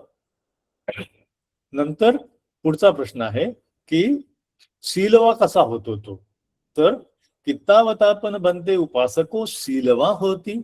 यथोको महानाम उपासको पाणाती पाता पतिविरतो होती, अदिन्न दाना पटिविरतो होती, कामेषु मिच्छाचारा पटिविरतो होती, मुसावादा पटिविरतो होती, सुरामेरय मज्जपमाद ठाणा पटिविरतो होती. हे जे 5 शील आहेत त्याच्यामध्ये तो म्हणजे पाणातिपाताला म्हणजे हत्या करण्याला पासून पटिविरतो असेच 5 शील आहेत. अशा ज्या शीलांचं पालन करतो त्याला म्हणायचं शीलवा. उपासको, या ठिकाणी उपासको हा शब्द आलेला आहे. हाऊस होल्डरला 5 शील जो पालन करत असेल तोच शीलवान म्हटलं गेलेलं आहे. आता शीलवा होती, मग या शीलाला अजून स्ट्रेंथन कसं करता येईल. ही 5 शील पाळल्यानंतर मला पुढे मार्गक्रमण कसं करता येईल असं महानाम विचारतायत. की नुसतं शील पालन केलं की झालं का, पुढे कसं, मला निब्बाणाला जायचं आहे ना. तर बुद्ध म्हणतात की होय, की नुसत्या शील पालन करूनच तुम्हाला त्याचा आधार घेतच तुम्हाला निब्बाणाला जाता येतं. पुनच परं महानामं आर्य सावको अत्तनो शीलानी अनुसरती अखंडानी अछिद्दानी असबलानी अकम्मसानी वज्जिस्सानी वियुपसत्तानी अपरिमट्ठानी समाधी संवत्तिकानी. म्हणजे बघा की तुम्ही शीलाचं अनुसरण करा. शीलाचं अनुसरण करताना तुम्हाला ह्या सगळ्या गोष्टीचं हे करावं लागेल. काय करावं लागेल की इतक्या गंभीरतेने, म्हणजे शीलानी अनुसरंती अखंडानी म्हणजे अखंडपणे, कंटिन्युअसली, अछिद्दानी म्हणजे काय, अछिद्दानी म्हणजे फ्लॉलेस, छिद्द म्हणजे आपल्या कपड्याला छिद्र असतं ना तसं. तर तसं फ्लॉलेस पाहिजे तुमचं शील. कसं पाहिजे? फ्लॉलेस पाहिजे, असबल आणि स्पॉटलेस. त्याच्यामध्ये दाग नको, त्याच्यामध्ये दोष नको. अकमस्सानी म्हणजे it should be continuous, it should be consistent. अकमस्सानी. भुजिस्सामी, यू शुड म्हणजे त्या शील पालन करताना तुम्हाला मुक्तीचा आनंद घेता येईल. भुजिस्सानी म्हणजे जेव्हा मी शील पालन करतोय तर मला माझ्या माइंडचं जी मुक्ती अनुभव करता आली पाहिजे. भुजिस्सानी. वियुपसत्थानी म्हणजेच की वियू म्हणजे सुज्ञ व्यक्ती किंवा वाईस व्यक्तीने काय केलेलं पाहिजे? त्याला ऍप्रिशिएट करण्यालायक तुम्ही प्रॅक्टिस केली पाहिजे. अपरामठ्ठानी म्हणजे त्याला हे सगळं करत असताना तुम्ही त्याला अपरामठ्ठानी म्हणजे हे सगळं करत असताना की चिटकून नाही राहायचं की मी एवढं सगळं करत आहे. त्याची एक प्रकारचा अहंकार नसायला पाहिजे, त्याचा अहंकार अटॅचमेंट नसली पाहिजे की मी शील पालन करतोय तर हे किती मोठी गोष्ट आहे, मला अहंकार आलेला आहे. ते पण नको. अपरामठ्ठानी समाधी संवत्तानी. समाधी संवत्त निकानी म्हणजे हा तुमचा जी प्रॅक्टिस आहे शील अनुसरणाची ती कशी आहे? समाधी संवत्तसानी म्हणजे समाधीकडे घेऊन जाणारी आहे ही प्रॅक्टिस. अशा पद्धतीने तुम्ही शील पालन केलं पाहिजे. यस्मी महानामं आर्य सावको शीलं अनुसरती. अशा प्रकारे महानाम आर्य सावक काय करतो? शीलं अनुसरती. आणि त्यावेळेस काय होतं? अशा पद्धतीने जेव्हा शील अनुसरण करतो तेव्हा देवसंग तस्मी समय न राग परियुठितं चित्तं होती, न दोष परियुठितं चित्तं होती, न मोह परियुठितं चित्तं होती. जेव्हा मी असं शील पालन करतो, ब्लेमलेस, कंटिन्युअस, अखंडानी, कंटिन्युअस है ना, खंडन न होता, फ्लॉलेस, त्यावेळेस काय होतं की तस्मी समय त्यावेळेस माझा चित्तामध्ये कुठलीही आसक्ती राहत नाही, न द्वेष राहत नाही आणि मोह सुद्धा राहत नाही. हे मी एक्सपिरियन्स करत असतो. मग अशा वेळेस काय होतं? उजुगत एव संचित्तं तस्मी समये शीलं होती शीलं आरब्ध. अशा पद्धतीने तुमचं चित्त कसं होतंय? जेव्हा शील आरंभ करता उजुगतम एवं चित्त म्हणजे तुमचं चित्त एलिव्हेट होतं, हायर स्टेटला येतं. उजुगत चित्तोपन महानाम म्हणजे हे जे उजुगत झालेलं चित्त आहे, आर्य सावको लभती अथ वेदं, तेव्हा त्याला धम्माचा आनंद, वेद म्हणजे तर धम्माचा संवेदन म्हणजे त्याचा एक्सपिरियन्स घेता येतो. लभती धम्म वेदन, धम्म त्याला जाणता येतो. लभती धम्म उपसंहित संहितं पामोजं, एक प्रकारची आनंदाची लहर त्याच्यामध्ये उत्पन्न होते. पमुदितस्य पीती जायती, त्या मुदितेमध्ये पीती उत्पन्न होते है ना. रॅप्चर म्हणजे असा एक आनंदाचा असा फवारा निर्माण होतो. फवारा म्हणण्यापेक्षा एक उत्पन्न होण्याची जी रप्चरच हा शब्द आहे त्यासाठी बरोबर, म्हणजे पीती जायती. पीती मनस कायो पसंद पासंभती, पूर्ण शरीर पूर्ण काया जी आहे ना प्रशब्दी निर्माण होते कायामध्ये. पसद्ध कायो सुखं वेदीयते, ह्या पसद्ध कायामध्ये ह्या प्रशब्दी कायामध्ये सुखं उत्पन्न होते, ते खरं सुख. सुखी न चित्तो समाधी येते, असं हे सुखी सुख अनुभवणारं चित्त आहे ना ते समाधीस्थ होतं. अयं उच्चती महानाम आर्य सावको विसमगतायं पजायं समपत्तो विहरती. अशा पद्धतीने महानाम आर्य शावक काय करतो? विषमगताय पजाय, विषमता सोडून, विषमता सोडून, पजाय समपत्तो विहरती, समतेमध्ये विहार करतो. सब्यापज्याय पजाय म्हणजे व्यापज्या द्वेष सोडून अव्यापज्यो विहरती, तो अद्वेषामध्ये विहार करतो. धम्मं सोतं समापन्नो शीलानुसती भावेती. आणि धिस इज हाऊ तो धम्माच्या स्रोतामध्ये पडून शीलाचा अभ्यास करत असतो, शीलाची भावना करत असतो. असं हे शीलाचं अनुसरण बुद्धाने महानामला सांगितलेलं आहे. तर हे पूर्ण जी आजची जी अट्टकथा आहे, शीलालाच इतकं हायलाइट केलेलं आहे. त्या अनुषंगाने मला हा संदर्भ या ठिकाणी द्यावासा वाटला. So it is so beautiful ना, फॉलोइंग शीला.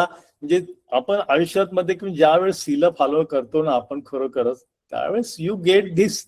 ह्या सगळ्या अनुभव आपल्याला येत असतात.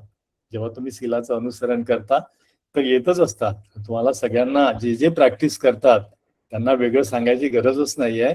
पण माझा एक्सपिरियन्स असा आहे तर तो मी निश्चितपणे या सगळ्या गोष्टींना काही प्रमाणात का होईना पण अनुभवलेला आहे, हे सांगायचं होतं मला. सो असं हे आजचं धम्मसाकच्या आपण शांतपणे ऐकून घेतली. Thank you very much. खूप सगळ्या धम्मसाकच्या टीमचे आभार. आणि आपल्या सगळ्या उपासकांना पण आजच्या याच्या इंडिपेंडन्स डेच्या आणि माइंड इंडिपेंडन्सच्या धम्मसाकच्या या दिनाच्या निमित्तानं आपल्याला सगळ्यांना शुभेच्छा देतो, धन्यवाद देतो. पुन्हा एकदा ही गाथा म्हणतो की शीले पतिठाय नरोस पय्यो चित्त पय्यच भावय आतापी निपको भिक्खू सो इमम जिजे जखम. शीलामध्ये प्रतिष्ठित झाल्याशिवाय तुम्हाला ह्या दुःखरूपी जटा स्पष्ट पूर्ण काढून टाकता येत नाहीत. तर पहिले शीलात प्रतिष्ठित व्हा आणि जटांना, दुःखरूपी जटांना नष्ट करा. भवतु सर्वमंगल. थँक्यू.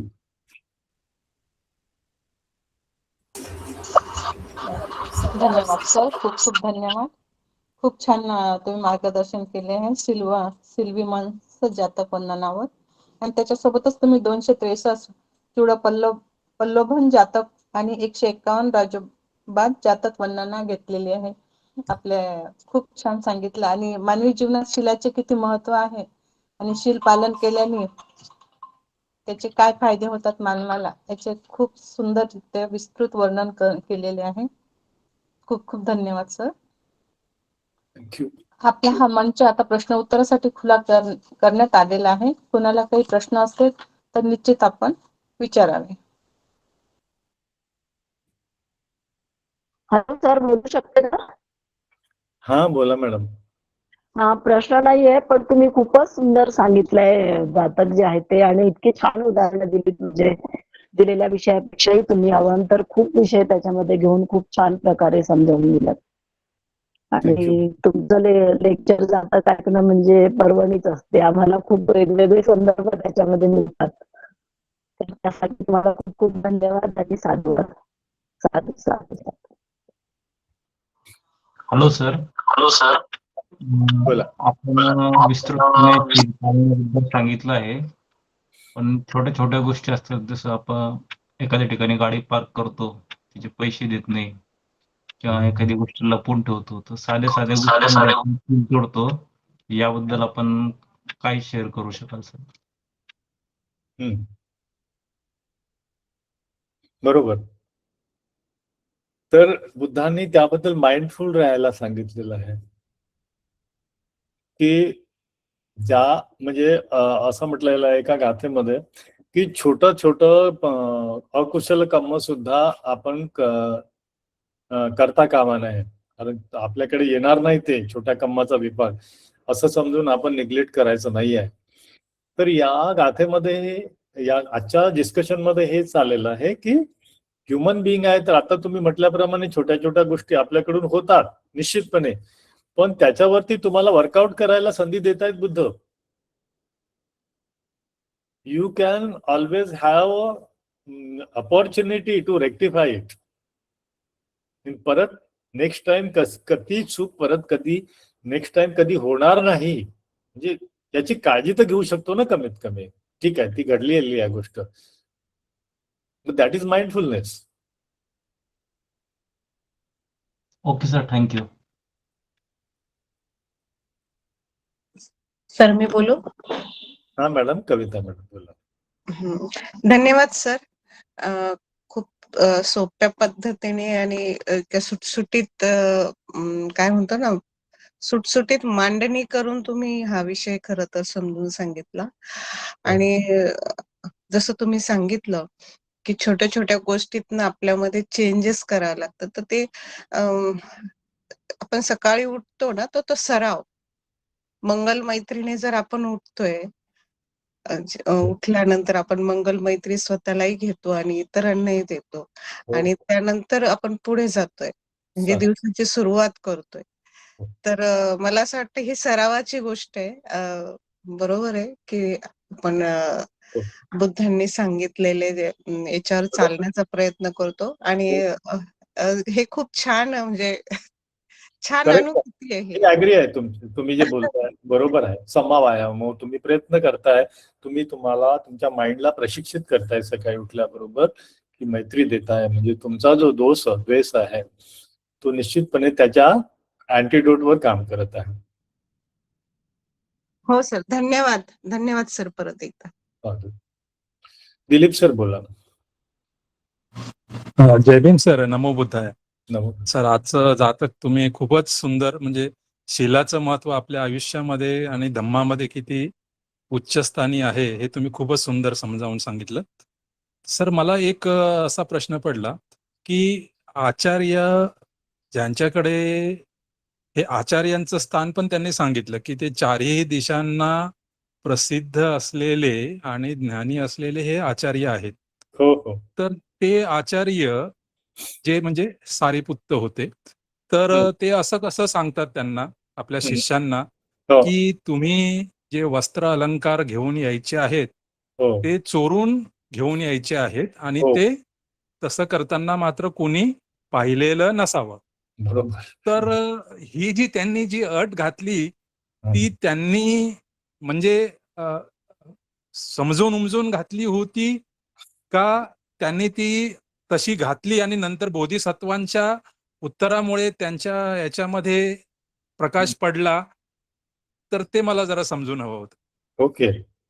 तर आचार्य चिंतेसी, सुरुवातच त्याची तशी आहे की आचार्य विचार करतो की मी माझ्या मुलीला शील संपन्न जोडीदार कसा निवडायचा, हा त्यांच्यामध्ये प्रश्न होता त्यांच्या मनात. तर मग शील संपन्न आहे तर शील तोडणाऱ्या व्यक्तींना सांगायचं की तुम्ही शील तोडा, बघूया कोण तोडतं. तर त्यात त्यांना एक व्यक्ती सापडली की हा माणूस तर शील तोडतच नाही आहे. टेस्ट केलेला, this is the examination, this is the अच्छा एक्झाम. अच्छा, हा हा, बरोबर बरोबर सर. त्यांना ती त्यांची म्हणजे शिष्यांची ती परीक्षा होती सगळं ज्ञान एक्झामिनेशन. शिकवल्यानंतर. Yes yes. हा. Okay okay, thank you sir, thank you. धन्यवाद सर. खूप Yes. खूप धन्यवाद. आदरणीय मिसाळकर सरांना विनंती करते मी की या विषयावर काही नवीन मुद्दे मांडायचे असेल तर निश्चितच त्यांनी मार्गदर्शन करावं. नमो बुद्धाय, जय भीम.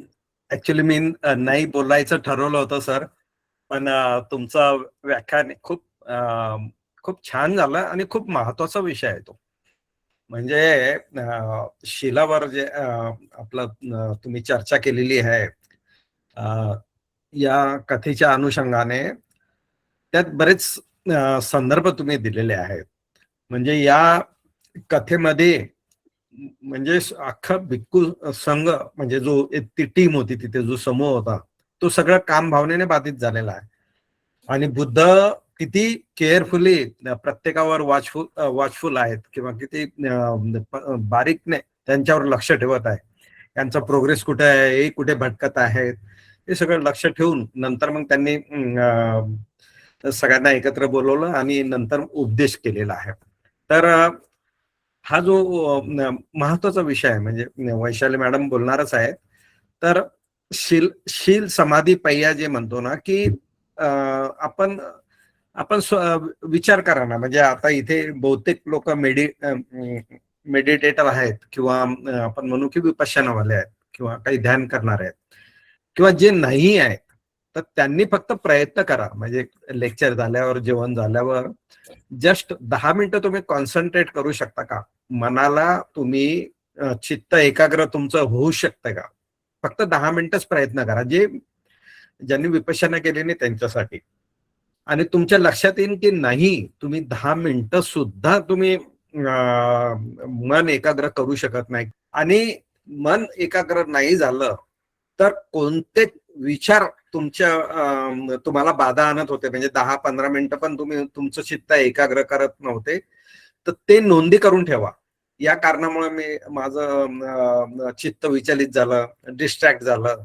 तर हे जे 4-5 पॉईंट तुमच्या लक्षात येतील ना, तर ते तुमच्या लक्षात येईल की हे तर आपले दैनंदिन जीवनातले आपण काम भोगात जो अडकलेला आहे ना, ते त्याच्याशीच रिलेटेड आहे. म्हणून चित्त एकाग्र करण्यासाठी भिक्खूंना सुद्धा किती बाधा येत होत्या हे आपण अनेक जातकामधून बघितलेलं आहे, धम्मपद अट्टकथामधून बघितलेलं आहे. त्यामुळं हे जे शील आहे हे अति महत्वाचं आहे. ते जर सांभाळून ठेवलं काही वेळापुरतं तरी चित्त एकाग्र करण्याला, तर त्याचा तुम्हाला फायदा होतो. आणि तेच ट्रेनिंग आहे तुमचं मन एकाग्र करायचं, मेडिटेशन करायचं किंवा विपश्यनाचं असं. आणि जोपर्यंत तुमचं मन एकाग्र होत नाही तोपर्यंत तुम्ही सत्यापर्यंत पोहोचू शकत नाही. निरपेक्ष भाव नजरेनं दृष्टिकोनातून तुम्ही चिंतन करू शकत नाही. कारण हे ज्या बाधा आहेत आपल्या इंद्रियाच्या त्या एकसारख्या तुम्हाला अडथळा आणत असतात. तर खूप चांगलं जे आजचं लेक्चर होतं आणि खूप अर्थपूर्ण म्हणू किंवा खूप अभ्यासपूर्ण आहे. हे नेहमी नेहमी ऐकून याचे संदर्भ आपल्याला नेहमी घ्यावे लागतील असं हे आजचं जातक होतं. आणि लबाने सरांनी त्यासाठी खूप मेहनत केली, त्याबद्दल त्यांचं खूप कौतुक. आणि मला पण इथे संधी दिली बोलण्याची, त्याबद्दल पण खूप आभारी आहे. आणि सगळ्यांना खूप मंगल कामना. Thank you sir. एक प्रश्न होता. तर ज्योती हिवाळे मॅडम विचारतायत की नैतिकदृष्ट्या योग्य नाही आहे परीक्षा घेण्याची असं म्हटलेलं आहे. तर यामध्ये मी एक उदाहरण देऊ इच्छितो की हे असं टेस्टिंग का केलं. तर हे असं टेस्टिंगचं उत्तर यांनी एका आपल्या उपासकांनीच दिलंय की आम्ही दैनंदिन जीवनामध्ये अशा एक्झामिनेशन आपल्याला येतच असतात सगळ्या. म्हणजे जसं की आपल्या हातून खोटं बोलणं किंवा एखाद्या प्रसंगी आपल्याला छोट्या छोट्या स्किप करतो आपल्याकडून, हे काम होऊन जातं, त्यामुळे अकुशल काम होऊन जातं. तर सिमिलरली याच्यावरती बुद्धांनी सल्लेख सूत्र सांगितलेलं आहे. तर सल्लेख सूत्रामध्ये बुद्ध म्हणतात की इतरांनी तुम्हाला कितीही प्रवृत्त केलं किंवा इतर लोक सगळे अकुशल कर्म करत आहेत, बुद्धांनी धम्म आपण व्यवस्थित वाचलं त्याच्यामध्ये व्यवस्थित इलॅबोरेट केलेला संदर्भ आहे. पण तुम्ही मात्र तुमच्या सभोवताल सगळीकडे सगळं, त्याला एक शब्द दिलेला आहे त्यांनी, वाईट याचा हे झालेला आहे, नुसता बजबजपुरी झालेली आहे. पण अशाही परिस्थितीत सगळे करतात ते म्हणून मी पण करावं असं करता कामा नये. That is the base of सल्लेख सूत्र. तर जेव्हा केव्हा मला वाटतं की नाही तो पण सिग्नल तोडतोय पण मी पण तोडला, काय हरकत आहे, कोण पाहत आहे, काय समोर तो पोलीस दिसत नाहीये. म्हणजे ह्या सगळ्या टेस्ट आहेत माझ्यासाठी तरी टेस्ट आहेत की या परिस्थितीमध्ये मी ते अकुशल कर्म करतो का. आणि हाच मुद्दा त्या आचार्यांनी विचारलेला आहे की मी तशी परिस्थिती निर्माण करतो आहे, तुम्हाला प्रलोभन देतो आहे की हे सील तोडावं तुम्ही, आणि त्याही परिस्थितीत जो शीलवान व्यक्ती आहे तो सील तोडत नाही आहे. याच्यात नैतिक दृष्ट्या योग्य वाटते मला. उद्देश तर चांगलाच आहे आणि साधनही योग्यच आहे.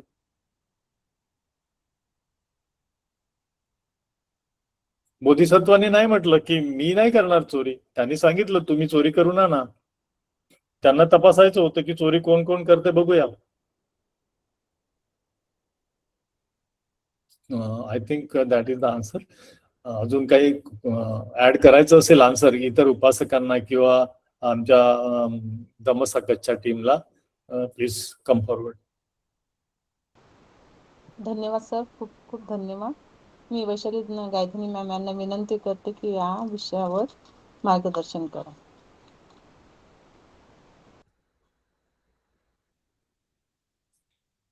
सगळ्यांना नमोबुद्धस्य जय भीम.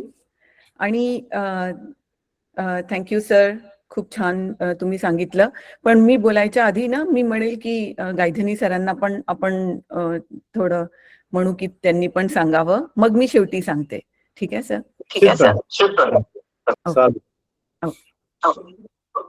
संजय गायधनी सरांनी या विषयावर मार्गदर्शन करावं असे मी त्यांना नम्र विनंती करते. थँक्यू मला बोलायची संधी दिल्याबद्दल. सगळ्यांना नमोबुद्धस्स आणि जय भीम. लबाने सर, तुम्ही खूप छान कथा सांगितली, खूप छान न्याय दिलं आणि शिलाचं जे महत्व आहे ते तुम्ही अजून बाकीच्या कथेतले पण रेफरन्स देऊन जे सांगितलं ना, खूप अप्रतिम सांगितलं आहे. मला खूप छान आवडली आणि कथा पण तशी खूप महत्वपूर्ण कथा आहे ही. म्हणजे बुद्ध शासनामध्ये म्हणजे बुद्ध कसे 6 प्रहर आपल्या भिक्खूंकडे कशी केअर करतात, ते एकदम लहान लहान किती अवेअर राहून ते केअर करतात, त्या संदर्भात ही खूप छान कथा आहे. आणि मला वाटते ही एक पहिलीच कथा अशी आहे की जी पूर्ण जातक मध्ये ना 3-4 कथेचा सिक्वेन्स आहे हा. म्हणजे ही एक कथा आहे, या कथेमध्ये दुसऱ्या कथेचा सिक्वेन्स दिलेला आहे, त्या कथेमध्ये तिसऱ्या कथेचा सिक्वेन्स दिलेला आहे. अशा 3-4 कथेचा आहे. त्यामध्ये तुम्ही तर पानीय जातकचं तर उदाहरण दिलेलंच आहे. आणि दुसरं याच्यामध्ये आणखी एक कथा होती, ती आहे कोटसिंबली जातक. ही पण एक कथा त्याच्यामध्ये पण आहे आणि वेगवेगळ्या प्रकारचं या कथेमध्ये दिलं आहे. तर उपासकांनी आणि उपासिकांनी या पण दोन्ही कथा पण छान गांभीर्याने वाचलं ना, तर ही सिरीज पूर्ण म्हणजे या सीलचं इम्पॉर्टन्स किती असतं धम्मामध्ये ते खूप छान प्रकारे कळेल. आणि आजच्या जातकमध्ये तर जो उदाहरण दिलेलं आहे ना की ते सर्व मानव कशानं त्या स्त्रीला त्यांची इच्छा असते त्या स्त्रीला प्राप्त करायची, पण त्यांच्या दुश्शीलतेमुळे ते स्त्री प्राप्त करू शकत नाही, त्या स्त्रीला ते प्राप्त करू शकत नाही, त्या स्त्री प्राप्तीच्या स्वभावाला प्राप्त करू शकत नाही. या प्रकारचं उल्लेख या जातकमध्ये आलेला आहे. तर आता ही कथा अतीतमध्ये स्त्रीला घेऊन सांगितलेली आहे. आता ही पचुपन्नमध्ये कशी रिलेट होते त्या भिक्खूंना? मग भिक्खूंना तर स्त्री प्राप्त करायची नाहीये, मग ते कशासाठी इच्छुक होते भिक्खू लोक? तर बुद्ध शासनामध्ये ते निब्बाणासाठी पवजित झालेले ही त्यांची इच्छा असते आणि ती इच्छा ते तेव्हाच पूर्ण करतील जेव्हा ते सीलमध्ये राहतील. तर जेव्हा कामवितक्क त्यांच्यामध्ये जागतो तेव्हा बुद्ध ओळखतात की अरे यांच्यामध्ये कामवितक्क जागलेलं आहे, तर हे तर निब्बाण प्राप्त करू शकणार नाही. जेव्हा की ते इच्छुक आहेत, ते निब्बाण प्राप्त करायसाठी पवजित झाले आहेत संघामध्ये, बुद्ध शासनामध्ये पवजित झाले आहेत, तर त्यांना ते प्राप्त होणार नाही. म्हणून त्या अनुषंगाने ही जातक त्या भिक्खूंना सांगितलेली आहे, कारण त्यांच्या पूर्वजन्मात ते तसं घडलं असतं.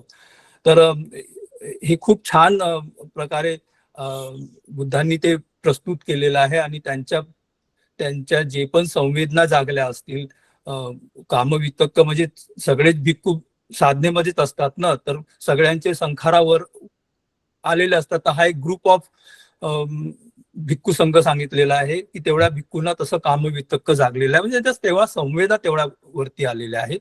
तर त्या संवेदनाला डिकोड करायचं म्हणजे आपण ज्या संवेदना असतात ना ते एक डिकोड करायचं एक सॉफ्टवेअर आहे समजून घ्या. असं त्या सॉफ्टवेअरमध्ये त्या संवेदना टाकल्या की आपल्याला ती पिक्चर दिसतं. तर तसे पिक्चर्स बुद्ध त्यांना जातक कथेतून सांगतात, कारण त्यांना ती भाषा ही समजत नाही. जे लोक अडकून जातात ना, एखाद्या संवेदनेमध्ये अडकून जातात, त्यांना समजत नाही की अरे काय करायचं. आणि आपल्या विपश्यना सेंटरवरती याचं काही सध्या सोल्युशन नाहीये की त्याला डिकोड कसं करायचं. हा तुम्ही अनित्य बघा, अनिच्य बघा, एवढंच ते सांगण्यात येतं. पण जे सिलवान असतात ना ते डिकोड करू शकतात या संवेदनांना. जे खूप स्ट्रॉंग सिलवान असतात ना त्यांना ते समजतं की ही मला संवेदना कशामुळे आलेली आहे. पण जे थोडं सीलमध्ये कमजोर असतात, काही त्यांच्या हातून चुकीचं काय घडलं असतं, त्यांना हे असे अडथळे येतात. तर ते अडथळे बुद्ध त्यांना पूर्वकथा सांगतात आणि बुद्ध जेव्हा सांगतात ना तेव्हा ऍक्च्युअली ते पूर्णपणे सत्य सांगत असतात.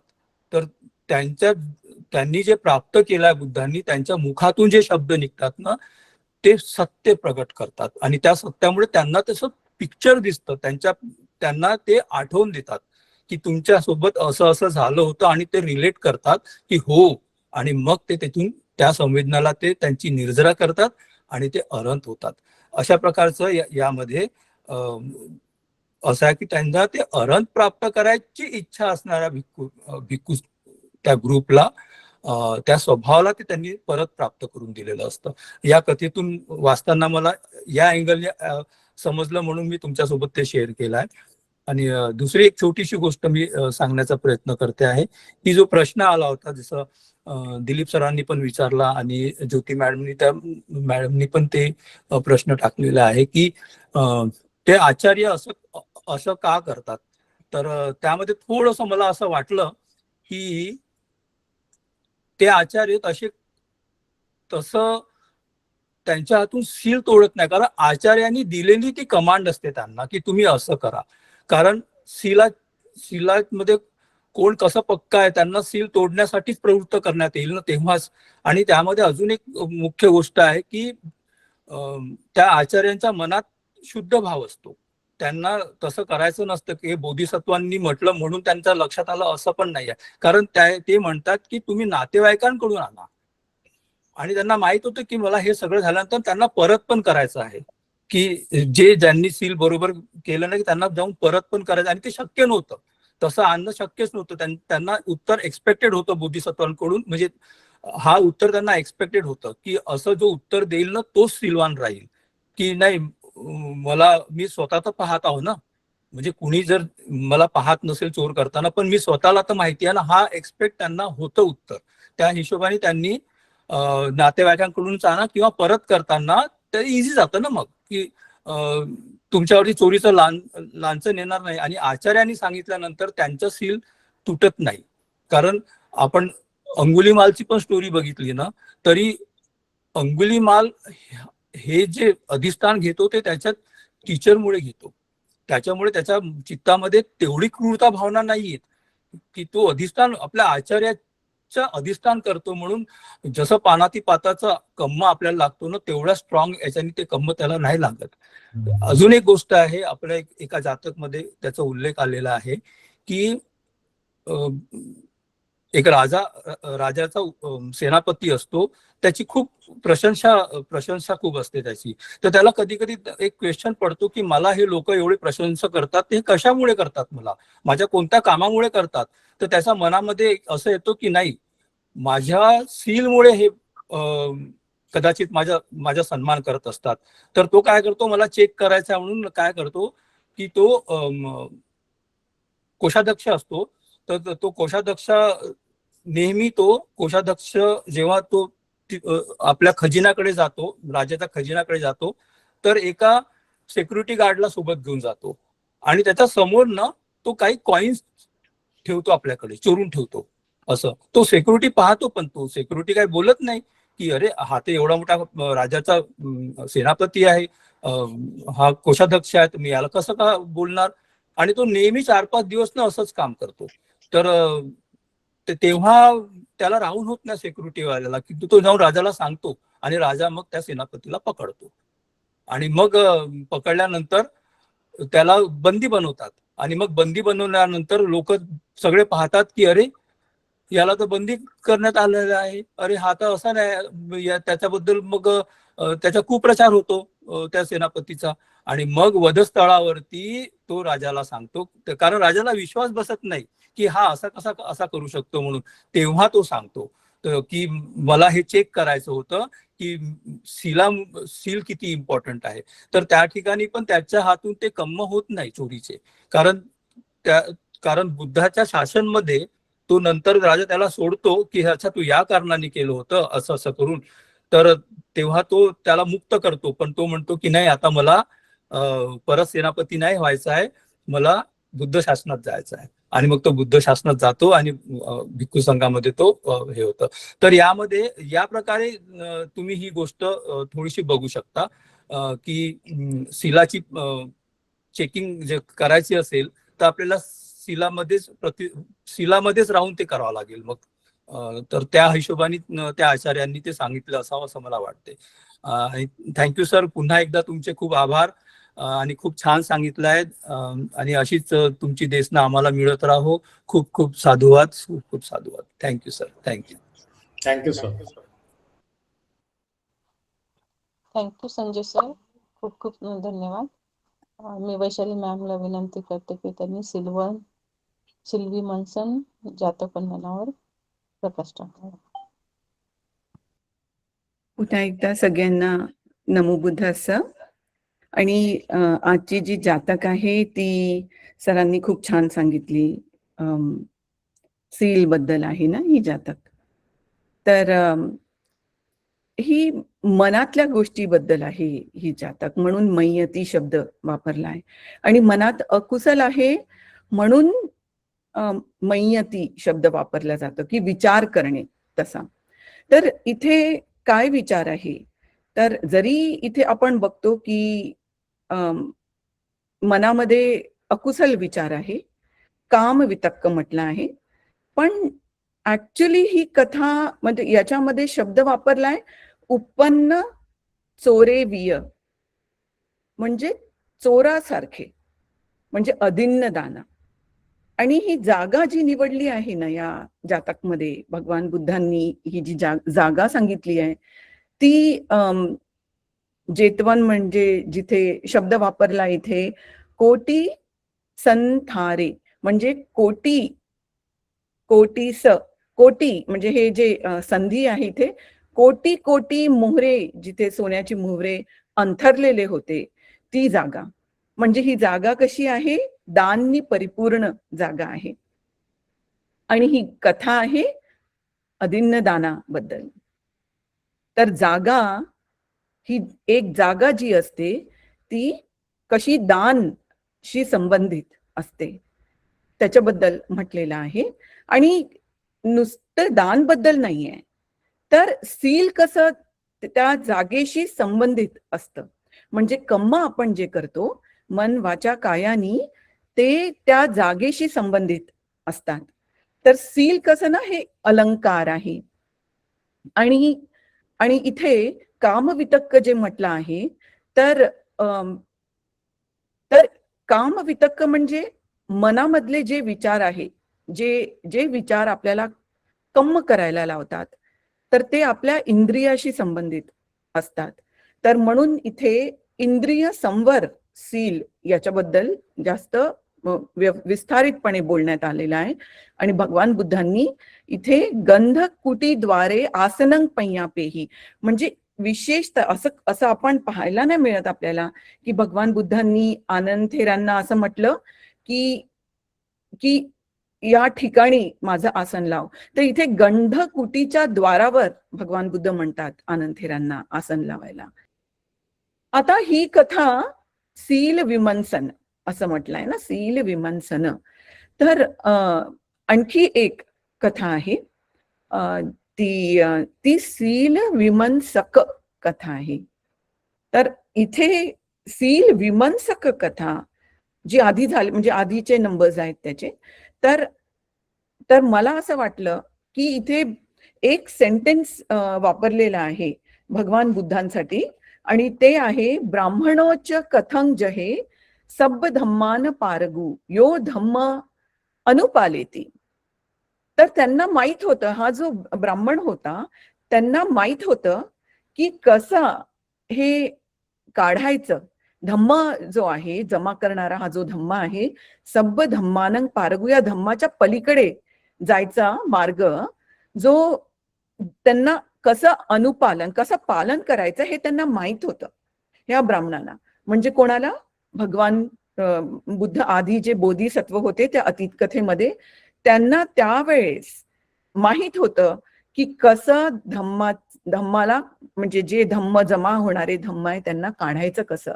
आणि यो धम्म अनुपालेती धीती मा सच्च निकम्मो, म्हणजे ते कसे वीर्यानी, कसे अधिष्ठानानी, धैर्यानी, अधिष्ठानानी, म्हणजे सातत्याने ते काढायचे आहे, बिना काही एक्सेप्शननी, काही एक्सेप्शन न करता कोणत्याही प्रत्येक परिस्थितीमध्ये जिथे पण आपण आहे तिथे ते काढायचे आहेत.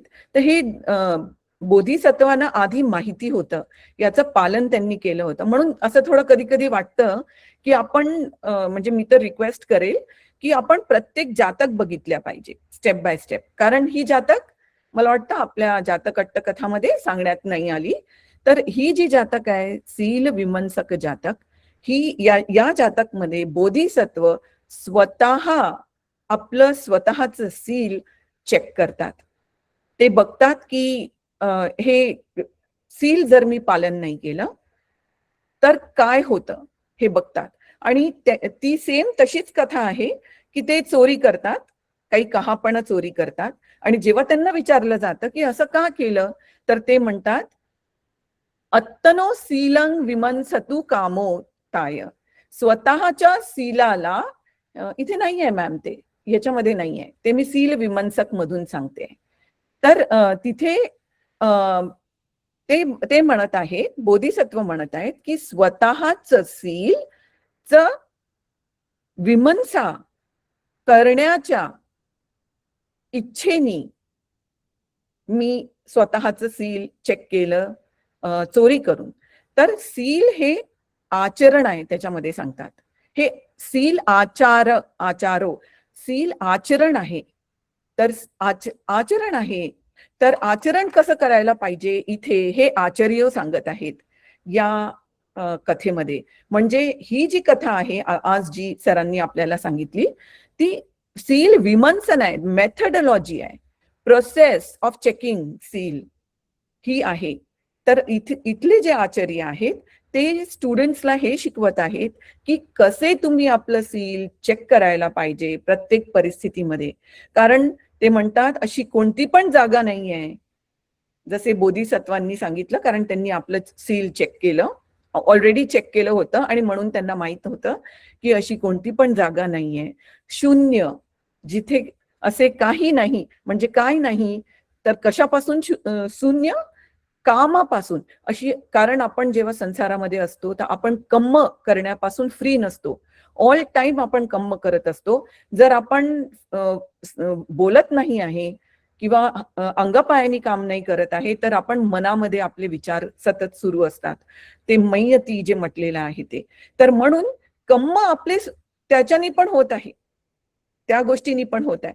तर अशी कोणती पण जागा नाहीये जिथे कम्म पासून रिकामी आहे ती जागा, तुच्छ रिकामी आहे ती जागा कम्मापासून, अशी कोणती पण जागा नाही. आणि मग विपाक येण्यापासून पण तिथे आपल्याला त्या जागेवर तसे विपाक येतात, हे आपण बघितलेलं पण आहे बाकी अट्टकथा सुत्तांमध्ये पण. त्या व्यक्तीला त्या प्रकारच्या पुग्गलांना, जसे इथे 6 प्रकारचे पुग्गल सांगितले आहे त्या याच्यामध्ये अतीत कथामध्ये पण. तर जेव्हा सील अधिष्ठानाने आणि प्रत्येक परिस्थितीमध्ये, म्हणजे कसे की प्रत्येक ठिकाणी या संसारामध्ये कम्म करावेच लागतात आपल्याला. आणि मग ते कम्म आपण जे करतो ते संसाराच्या पार घेऊन जाणारे कम्म आहेत का, तर ते फक्त सील आहे जे आपण पालन केल्याने तिन्ही सुचरितानी, म्हणजे मन वाचा कायानी आपण ते पालन केले तर आपण ते पारगू, म्हणजे या संसाराच्या पलीकडे आपल्याला घेऊन जातात. तर हे जे धम्म आहेत हे सर्व धम्म काढून टाकणारे या मार्गावर जेव्हा असतो, म्हणजे कोण शब्द इथे वापरलेला आहे अर्यवृत्ती समाचारो. अर्यवृत्ती जे अर्हंतांची वृत्ती आहे सील पालन करायची. जेव्हा आपण सील पालन करतो त्यावेळेस आपण प्रयत्न करतो अर्हंतांची तशी समाचारू असं आचरण पालन करायचं आपण प्रयत्न करतो. तर सील हे सीव आहे असं म्हटलंय. सीव म्हणजे खेम आहे, आपली सेफ्टी देणारा आहे आणि निर्भयता देणारा आहे. भय येत नाही सील पालन केल्याने, आपण भयमुक्त पण होतो, हे एडिशनल आहे. ऍक्च्युली अजून एक गाथा, अजून एक जातक मला वाटतं ते सिद्धार्थ सरांनी सांगितलेली आहे, ती व्याघ्र जातक आहे. त्याच्यामध्ये सांगितलेलं आहे की कसं पालन करायचं. म्हणजे एक डोळा असणारा व्यक्ती कसा पालन करतो आपल्या त्या एका डोळ्याचं, तसं आपल्याला सील पालन करायचं आहे, की बस दुसरं काही ऑप्शन नाहीये, बस हा एकच डोळा आहे आणि त्या एका डोळ्यांनी पाहण्यासाठी मला हे सीलचं पालन करावं लागेल, असं असं सांगितलेलं आहे त्या व्याघ्रजातकमध्ये पण. तर स्वतःचं प्रोटेक्शन आहे ते, म्हणजे बाहेरच्या जगामध्ये जेव्हा आपण अकुशल बघतो तर स्वतःच्या प्रोटेक्शनसाठी एक डोळ्याचं कसं आपण जपतो, एक डोळ्याला कसं आपण जपतो, त्याप्रमाणे आपल्याला सीलचं पालन करायचं आहे. तर मग इथे ऍक्च्युली त्या 290 जी जातक आहे त्याच्यामध्ये सांगितलेलं आहे की भगवान बुद्धांनी म्हणजे बोधिसत्वांनी म्हणा किंवा भगवान बुद्धांनी इतकं सुंदर सीलचं विश्लेषण केलेलं आहे की ती इतकं उत्कृष्ट आहे सील पालन करणं. जेठक भाव म्हटलाय, श्रेष्ठ भाव, सगळ्यात श्रेष्ठ भाव. आणि या संसारात जन्म कोणत्याही कुळात असो, कुळाने श्रेष्ठत्व येत नाही. या जातकमध्ये पण ते सांगितलेलं आहे की जे 6 प्रकारचे पुद्गल आहेत, अजच्चा आणि बाकीचे जे आहेत, तर ते कुळाने नाही ते श्रेष्ठ होत, सील पालननी श्रेष्ठ होतात. आणि मग इथे जी गाथा त्याच्यामध्ये सांगितलेली आहे सील पालन बद्दल गुणगान करताना भगवान बुद्धांनी त्या सीलवंसक म्हणजे स्वतः जेव्हा सील पालन करतात त्यावेळेस त्यांनी म्हटलंय सीलं किरेव कल्याण, म्हणजे कल्याण जे म्हणतो ना आपण, कल्याण मित्त म्हणा किंवा कल्याण म्हणजे चांगलं करणारं, सगळ्यांचं बेनिफिशियल, सगळ्यांसाठी बेनिफिट देणारं आहे. तर ते सील किरेव कल्याण सील लोके अनुत्तरं, अनुत्तर आहे सील पालन करणं या लोकांमध्ये. सील पालन सारखं दुसरं काही नाही असं म्हणत आहेत बोधिसत्व. आणि पस्स घोर विसो नागो सीलवतीनं हयती, जरी घोर विष असणारा नाग पण जर आपल्याला हानी पोचवायला येतो तरी पण जो सीलवान आहे त्याला हानी पोचवू शकत नाही, असं सील आहे. आणि म्हणून सीव आहे, सेफ आहे, खेम आहे, निर्भय करणारा आहे आणि प्रसन्न करणारा आहे. कारण त्याचा विपाक जो येतो तो या जन्मात तर पुष्कळ फायदे आहेत सीलचे, है ना.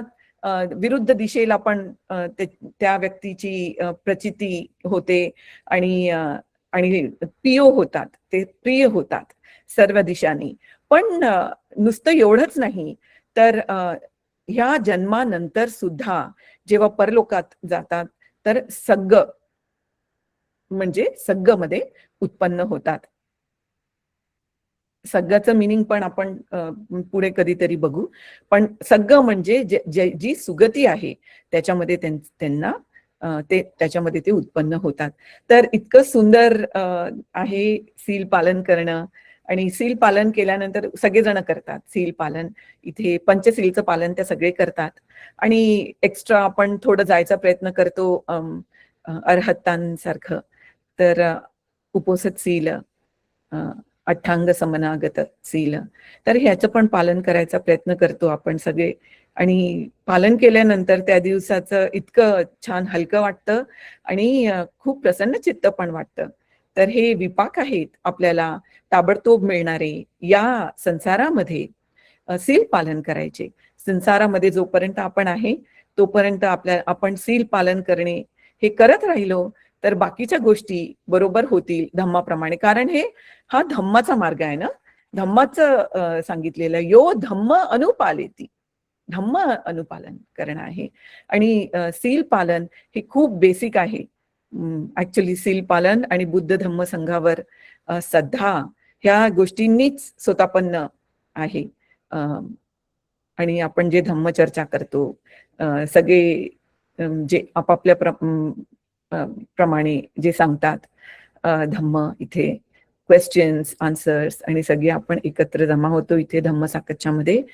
याच्यानी आपले सील आणखी मजबूत हो दिवसेंदिवस आणि आपण चांगलं पालन करू सीलेचं. बस मी एवढी इच्छा ठेवून इथे संपवते आणि सगळ्यांना कल्याण मेत्ता हे विश करते, सगळ्यांसाठी मनातून विश करते.